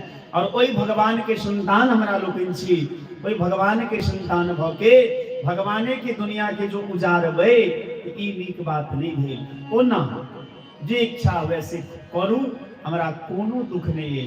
हमर केवल उद्देश्य रहिया व्यासपीठ पर बैस के हम जे आचार्य के चरण में बैस के प्राप्त केलो, गुरु जी के आशीर्वाद से, अहाँ सबके आशीर्वाद से जीवन में प्राप्त केलो, ओकर केवल संदेश देव के लिए, अहाँ के याद पारो के लिए लो या उपदेश देव के लिए नहीं लो या। भगवान शिव समाधि में बैसल छथिन। नारद बाबा एमहर पार्वती के हस्तरेखा देख के कहे छथिन जे अगुण अमान मात पितुहीना, उदासीन सब संशय छीना, जोगी जटिल अकाम मन, नग्न अमंगल वेश, अस स्वामी एहि कहा मिलहि परिहस्त अशुरेख। पार्वती जी से हो बैसल छथिन और मैना हिमालय से हो बैसल छथिन। पार्वती अर्थ करे छथिन अगुण माने त्रिगुणातीत, अमान माने मैना अर्थ ले छथिन जिनकर संसार में समाज में कोनो मान सम्मान नहीं हुए। पर पार्वती अर्थ ले छथिन जे मान सम्मान से परे छै, सब संत सुखी विचरंत मही, सम्मान निरादर आदर ही सब संत सुखी विचरंत मही। भगवान शिव से पैघ देवता के भ सकै छै। राम जी के पूजा करियो तो उनको 1 किलो लड्डू चढ़ाओ तखने खुश हेता, नहीं तो 5 रुपया के पंचमेवो चढ़ेबे करू, एकटा फूलक माला दियो, एकटा धोती गंजी गमछा दियो। केवल भोला बाबा इस दुनिया में छाए, केवल भगवान शिव छथिन जिनका कतौ से कोनो जल उठाओ, 1 लोटा चढ़ा दियो खुश भ जाए। बोन झाड़ में से कोनो पात उखाड़ लिया, तोड़ लिया, उनका चढ़ा दियो खुश भ जेता। हुनका पूजा में एकोटा रुपया का आवश्यकता नहीं छे, आ जहन आवश्यकता छे तो बहुतो छे। ते ई महादेव थिका। अगुण अमान मात पितुहीना, मैना अर्थ ले छथिन जकर माय बाप के कोनो ठीक ठौर नहीं होए। लेकिन पार्वती अर्थ ले छथिन जे जिनकर क्यों माय बाप नहीं छथिन, जे सबहक माय बाप छथिन। जगतः पितरो वंदे पार्वती परमेश्वरो, जे संसार के माता पिता छथिन एहन छथि भगवान शिव। जोगी जटिल अकाम मन, नग्न अमंगल वेश। नारद बाबा कहे छथिन जे हिनकर जे पति हथिन जोगी हथिन, जटाधारी हथिन, उनका मन में कोनो प्रकार के कामना नहीं हेतैन। अस स्वामी एहि कह मिलहि, एहने स्वामी हिनका प्राप्त हथिन। परी हस्त असि रेख, हिनका हाथ रेखा हस्त रेखा में यह लिखल है। मैना उदास भ गेलखिन पर बेटी खुश भ गेल। जे जे बर के दोष बखाने, ते सब शिव पहि मैं अनुमाने। जे जे बर के दोष कहलो ये हमरा बुझने ई सब दोष, ई सब लक्षण जैसे भगवान शिव में लक्षित भ रहले। पार्वती प्रसन्न भ गेलखिन ये। नारद बाबा चल गेलखिन। पति एकांत पाई कह मैना, नाथ न मैं समझे मुनि मैना। एकांत में पति के कहलखिन ये मैना जे हे महाराज, हम नारद जी के बात के बुझने पे लिए की कह चाहे छलखिन।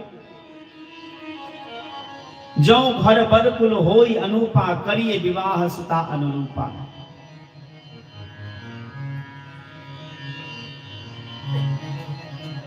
यदि सुंदर गौर बर हेते तखन तो बेटी के विवाह करबा, नहीं तो नत कन्या बर रहो कुमारी, कंत उमा मो प्राण प्यारी। भले हमारे बेटी कुमारी रही जाए लेकिन हम विवाह नहीं करबे यदि योग्य बर नहीं मिलले, सुंदर घर नहीं मिलले। नारद जी जाइत जाइत कहने छलखिन जे तपते अगमन कछु संसारा, तपस्या से संसार में किछु असंभव नहीं होई है। तप आधार सब सृष्टि भवानी संसार में, तपे के आधार पर संसार टिकल छे। पार्वती जी तपस्या करे जाय छथिन भगवान शिव के पति के रूप में प्राप्त करवा के लिए। तपस्या करे मैया पार्वती जाय छथिन। उमर भगवान शिव समाधि में बैसल छथिन, दोनों गोटी तपस्यारत छथिन। हमहू सब अब आय रात घड़ी जैसे अही स्वरूप के ध्यान करे आय के कथा के विश्राम दे। काल भगवान शिव के विवाह हेतैन, विदाई हेतैन और भगवान श्री राम जी के जन्म के जे 5टा कारण मुख्य रूप से रामचरितमानस में वर्णन कैल गेले, तकर कथा हमरा लोकन श्रवण करब। परसु भगवान राम के जन्मोत्सव है और जहिना ऐसे पूर्व में अही के गांव में कथा केलौं, बड्ड आनंद है। तहिना दिल खोल के जे छे बुझलिए, चाबी जे बंद क के रखने बे, ताला बंद क के रखने हेबे, तकरा कने खोल देबे आ दिल खोल के तिजोरी खोल के जैसे भगवान के खूब उत्सव मनायल जेते। परसु भगवान के जन्मोत्सव हेतैन, काल्हि भगवान शिव के विवाह हेतैन। आओ वाणी के विश्राम दै छी। हमरा सबके बीच आचार्य श्री मुनीन्द्र मिश्र जी पधारक छै, आयल छै, जिनका द्वारा बहुत नीक एकटा संकलन भेलैन ये स्तोत्र आरती संग्रह।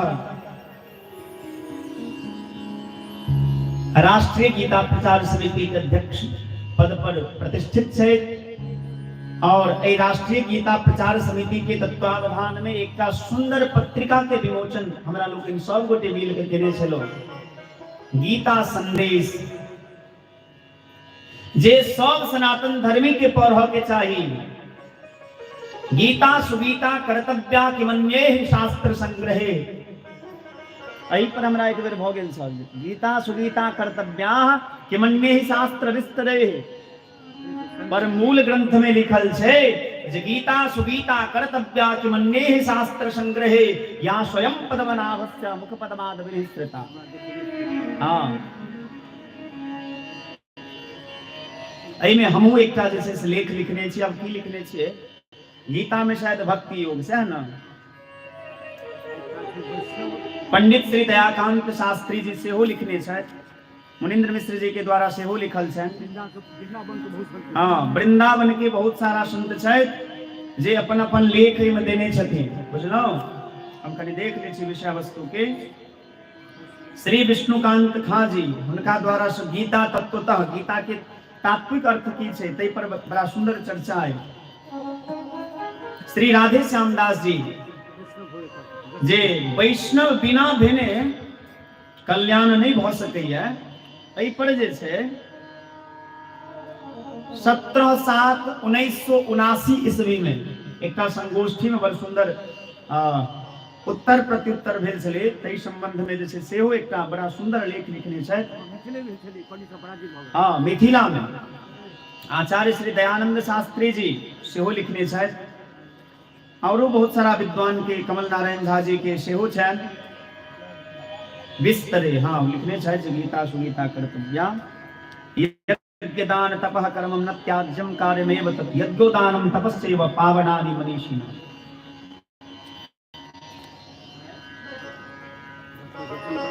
और कौशल कुमार मिश्र ये सबके गांव के बगल में डरहार के स्वर्गवासी श्री मिथिलानंद मिश्र जी के पुत्र श्री कौशल कुमार मिश्रा जी जे देशस टाइम्स दरभंगा के पत्रकार से हो छथि, वो लिखने छथि। मखाना बाबा के द्वारा से हो गीता में भक्ति योग ऊपर चर्चा है। डॉक्टर विघ्नेश चंद्र झा जी जे बड़ पैघ और अद्भुत विद्वान छे, इनकर एक श्लोक गीता मुकुंद संगीता कर्म ज्ञान प्रकाशिका भक्ति मुक्ति प्रदानित्या ब्रह्म साधर्म साधिका, बड़ सुंदर लिखे छे, बड़ सुंदर बजे छे। और हमर सदगुरुदेव भगवान श्री श्री 108 पूज्य श्री मौनी बाबा के द्वारा सेहो जे छे जे बघौल धाम में तपस्यारत छला और एखन पचाढ़ी के पद के पचाढ़ी के महंत पद के शोभित कर रहल छथिन, उनका द्वारा सेहो एकटा सुंदर उपदेश छे। अहिना क के बहुतो डॉक्टर जयशंकर झा जी के सेहो सुंदर आलेख छन, जिनका अंदर में हम पीएचडी कर रहल छी एखन। और बहुत सारा पुस्तक जे छे हमर अध्यक्ष महोदय काउंटर पर जेठम अहाँ सब किछ किछ जमा केने हेबै, जमा तो केने हेबै ने किछ किछ, आ नहीं केने हेबै काल्हि परसू करबै या ना। आ केवल जमे नहीं करे छी, जाय बेर में प्रसादो मिलैया ना तो कहियो ने जे लेबो करे छी, अबै बेर में दै छी, जाय बेर में लै छी। अबै बेर में किछ सहयोग करे छी भगवान के, जाय बेर में ओकर बदला प्रसाद लै छी। बड़ नीक बात। हम पहिनो कहलहुँ जो समाज सबसे पैघ चीज होइ छै, समाज से पैघ संसार में किछु नहीं। ई सामाजिक कथा भ रहल है। ई सियाराम बाबा के स्थान में जे बड़ पैघ संत छला, हम उनका बारे में अध्ययन केलहुँ, जानलहुँ तो बड़ा आनंद भेल, बड़ नीक लागल जे सियाराम बाबा के स्थान छियै और ओहि पवित्र प्रांगण में सुंदर कथा भ रहल छथिन। एहि कथा में जतऽ जतऽ धरि हमर आवाज जा रहल है, सब गोटे जे छै कहावत छै रहे तो छुपाई नहीं आ नहीं रहे तो कथी मकई के लावा, नहीं रहे तो बिकाई नहीं आ रहे तो छुपाई नहीं। मतलब भगवान देने छे तो किछ किछ सेवा भगवान के अवश्य करऽ के चाही। आगू वहां सब स्वयं बुद्धिमान से विचार करब और सब गोटे आरती के बाद प्रसाद लए के जाए। ई पुस्तक गीता संदेश परमानंद पत्रिका जे छे ई काउंटर पर छे, ओकर किछ जे छे न्यौछावर होइ छे, न्यूनतम न्यौछावर द के जे छे अहाँ प्राप्त क सकै छी। एहिमे बहुतो पैघ पैघ विद्वान के जे छे भाव लिखल है और स्तोत्र आरती संग्रह नामक पुस्तक जे छे ओहू में बहुत सुंदर सुंदर भगवान श्री सीताराम जी के, श्री राधा श्याम सुंदर भगवान के और देवी देवता के पंचोपासक हमरा लोकनि छी, मिथिलावासी छी, तो पंच देवता इत्यादि सब देवी देवता के सुंदर सुंदर स्तोत्र आरती के संकलन कैल गेले। एकरा सेहो प्राप्त कर सकै छी। आओ हमरा लोग दो बेर भगवान नाम कीर्तन करी आ तै के बाद दो शब्द हमारे अध्यक्ष महोदय कहता, उसके बाद आरती करब और प्रसाद लोग जाए। हरि नाम नहीं तो जीना क्या,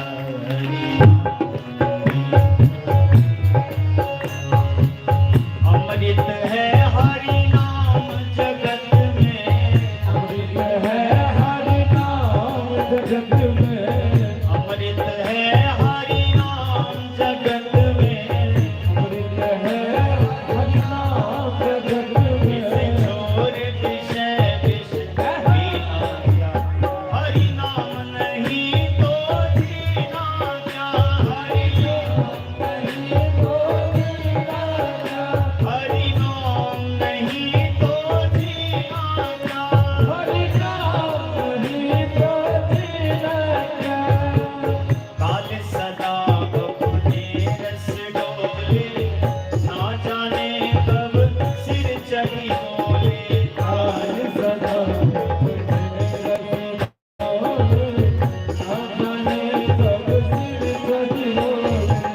काल सदा अपने रस डोले, ना जाने कब सिर चढ़ी बोले। हरि बोल काली की जय बोल। हरि का नाम जपो निशिवासर, हरि का नाम हरि का नाम जपो निशिवासर, इसमें बरस मही, हरि नाम नहीं तो जीना क्या, हरि नाम हरि नाम नहीं तो जीना क्या, हरि हरि हरि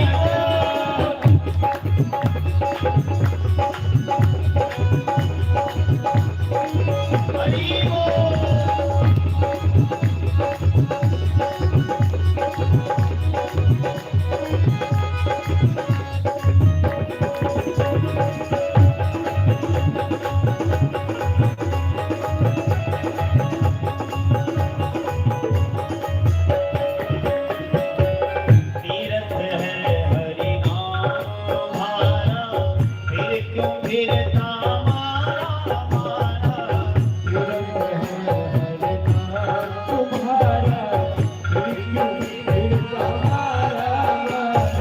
तीर्थ है हरि नाम तुम्हारा, फिर क्यों फिरता मारा मारा, हरि बोल। अंत समय हरि नाम न आवे, नारी की सेवा करते हुए प्रेम सभी लोग आएंगे। अंत समय हरि नाम न आवे, काशी और मदीना क्या, हरि नाम नहीं तो जीना क्या, हरि नाम हरि नाम नहीं तो जीना क्या, हरि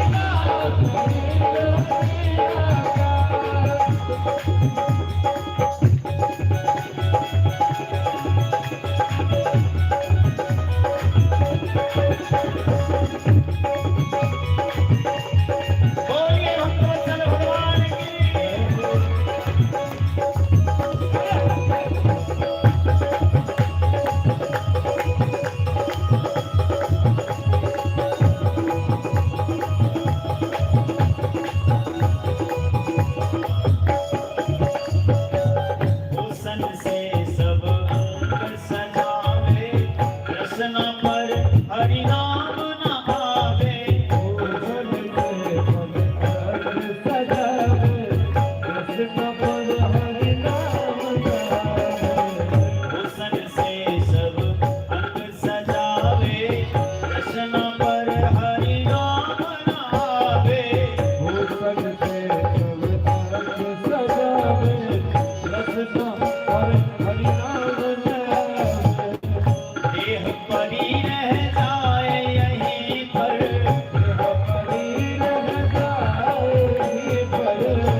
सन से सब अब सजावे, रसना पर हरि नाम नावे।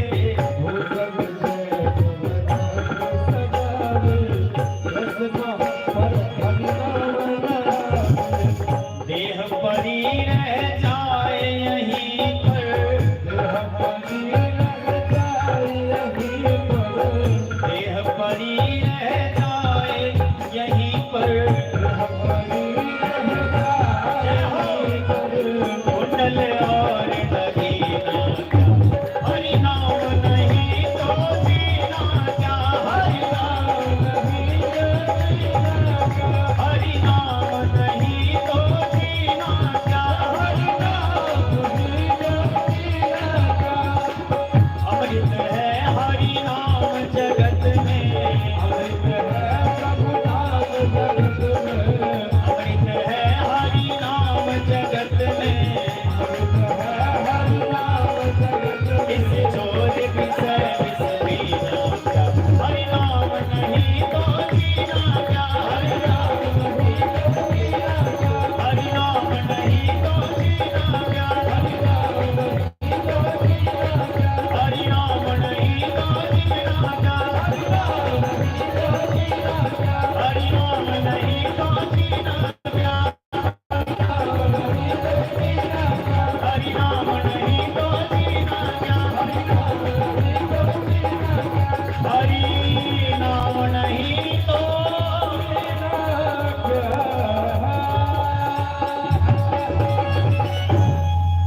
बोलिए श्री सीताराम भगवान की जय। हरि नाम नहीं तो जीना क्या, इसलिए भगवान का नाम खूब लीजिए। आइए अब हम लोग विद्यासागर राय जी, हम आपके यहाँ ही आएंगे। इसके बाद 8 तारीख को यहाँ कथा, 7 तारीख को विश्राम होगी और 14 तारीख से फिर घनश्यामपुर में कथा है शिव सागर राय जी के यहाँ, वहाँ भागवत जी की कथा होगी। और एक बात तो आप लोगों को याद होगा ही, इस बार गोविंदपुर के लोगों ने मुझे बहुत सहयोग दिया और मुंह देख करके नहीं कह रहे, विवाह पंचमी में आप लोगों ने बहुत सहयोग दिया, आर्थिक सहयोग भी, शारीरिक सहयोग भी और मानसिक सहयोग भी। आप लोगों ने बहुत हृदय से सहयोग दिया। हम अपेक्षा करेंगे कि इस बार भी भगवान श्री सीताराम विवाह पंचमी महोत्सव में उसी प्रकार, नहीं उस प्रकार नहीं, थोड़ा बढ़ सके।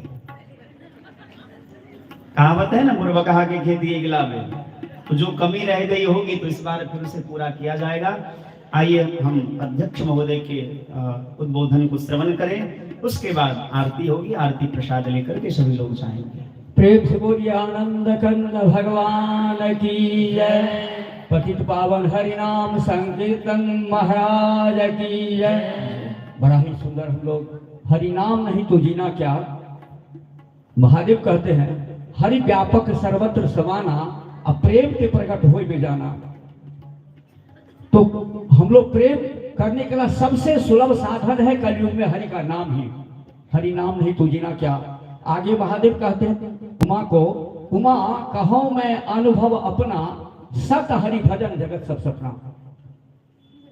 तो हम आपको निवेदन करेंगे, हम सब इस कथा का लाभ, रामायण जी का कथा हो या भागवत कथा, उसका लाभ है, उसका बीज है नाम। आप नाम में कोई भेद नहीं होता है, सीताराम हो, हरि कृष्णा हो, काली दुर्गा, जिससे आपको प्रेम हो जाए, हरि का नाम हो। हम लोग को कहें खाली कहते हैं नहीं, हम लोग प्रयास करते हैं। आप सब जहाँ कहीं भी हरि नाम हो, सिर्फ समझ में आ जाए तो उनके यहाँ हम लोग जाते हैं और यथा संभव हमारे साथी लोग भी जाते हैं। हम लोग चाहते हैं कि हरि नाम हो। एक और प्रयास हो रहा है, इंजीनियर साहब का प्रयास, वारी है गांव समस्तीपुर जिला के सिंधिया में, ये 29वां वर्ष अखंड चल रहा है हरिनाम, लगातार दिन रात अहर्निश होता है। पोखराम में 9वां वर्ष में प्रवेश कर गया और हम लोग प्रयास कर रहे हैं कि इस शहर में लहेरियासराय में संभवतः व्यास जी की कृपा से ही इनके स्थान पर हो। प्रयास चल रहा है, मौनिवा का आशीर्वाद है और कुछ संतों की कृपा है कि अखंड नाम बहुत जल्दी शुरू होगी, उसमें हम लोग सब लोग साथ रहेंगे। 2 बार हरि नाम हो जाए। सीता राम राम राम राजा राम राम राम, सीता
रामचंद्र की जय। व्यास जी बताई हैं इस पत्रिका में गीता पर बहुत बड़े विद्वानों का लिखा हुआ है और अष्टोत्तर में हरिनाम नहीं तो जीना चाहिए भी है। बहुत सा सुंदर सुंदर भजन है, ये आधे मूल्य पर वहां मिल रहा है। और हम सब अभी जो 7 दिन बच गया है, हम लोग प्रेम से आकर के ये राम कथा बहुत दुर्लभ है, बंधुओं हम लोग आके सुने और हरि नाम से प्रेम करें। इन्हीं शब्दों के साथ अपने वाणी को विराम देते हम लोग कथा का ही लाभ लें। जय श्री राम। जय। सभी लोग अपने अपने स्थान पर उठ करके खड़े हो जाएं और सीताराम भगवान की आरती गाए।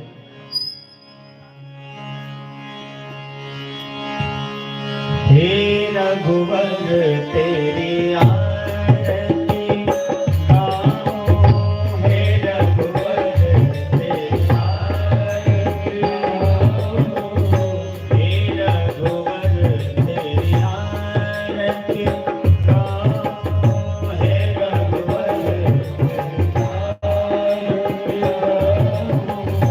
आरती गाओ प्यारे आरती गाओ, आरती गाओ प्यारे आरती गाओ, आरती गाओ प्यारे आरती गाओ, आरती गाओ प्यारे आरती गाओ, हे रघुवर तेरी आरती गाओ, हे रघुवर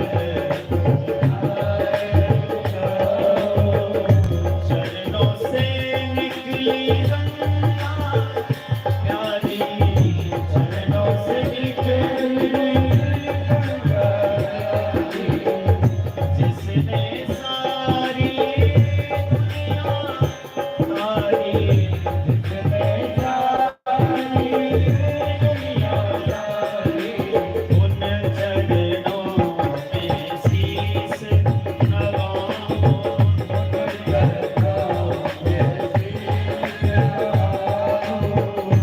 आके बिहारी तेरी आरती गाओ, आके बिहारी तेरी आरती गाओ, शीस मुकुट मकराकृत कुंडल, शीस मुकुट मकराकृत कुंडल, गल पे चंकी माला सोहे, गल पे चंकी माला सोहे, मेरी छवि पे प्यार बलि बलि जाओ, मेरी छवि पे प्यार बलि बलि जाओ,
श्री राधा श्याम सुंदर भगवान की जय हो। श्री गौरी शंकर भगवान की जय हो। श्री हनुमान जी महाराज की जय हो। श्री सियाराम बाबा की जय हो। श्री पुरगाहर सरकार की जय हो। श्री पुजारी त्यागी बाबा की जय हो। गोस्वामी तुलसीदास जी महाराज की जय हो। अपने अपने माता पिता की जय हो। अपने अपने गुरु गोविंद की जय हो। अनंत कोटि आचार्य चरण वैष्णवन चरणन की जय हो। अनंत कोटि ब्राह्मण देवता की जय हो। गोविंद पूर्वसी की जय हो। जगत जननी जगदम्बा की जय हो। यज्ञ नारायण भगवान की जय हो। भक्ति महारानी की जय हो। तुलसी महारानी की जय हो। एकादशी महारानी की जय हो। श्रोता भगवान की जय हो। जय कहने वालों की जय हो। जय नहीं कहने वालों की जय हो। कमजोर से जय कहने वालों जय हो। ज्यादा जोर से जय कहने वालों जय हो। एकदम चुपचाप रहने वालों की जय हो। आज कथा इतनी भई सुनिए वीर हनुमान, जो जन जहाँ पे आए हो श्रोता के नयान। शिव जी कथा के अंत में लीजिए प्रभु का नाम, सब जोर से कहो जय जय राधे श्याम, जय जय सीताराम। ओम नमः पार्वती पतये हर हर महादेव। जय श्री राम, राधे राधे, शुभ रात्रि। कल फिर मिलते हैं और अभी आधा घंटा के बाद हम फिर अपने YouTube चैनल पर लाइव आएंगे। राधे राधे, जय श्री राम।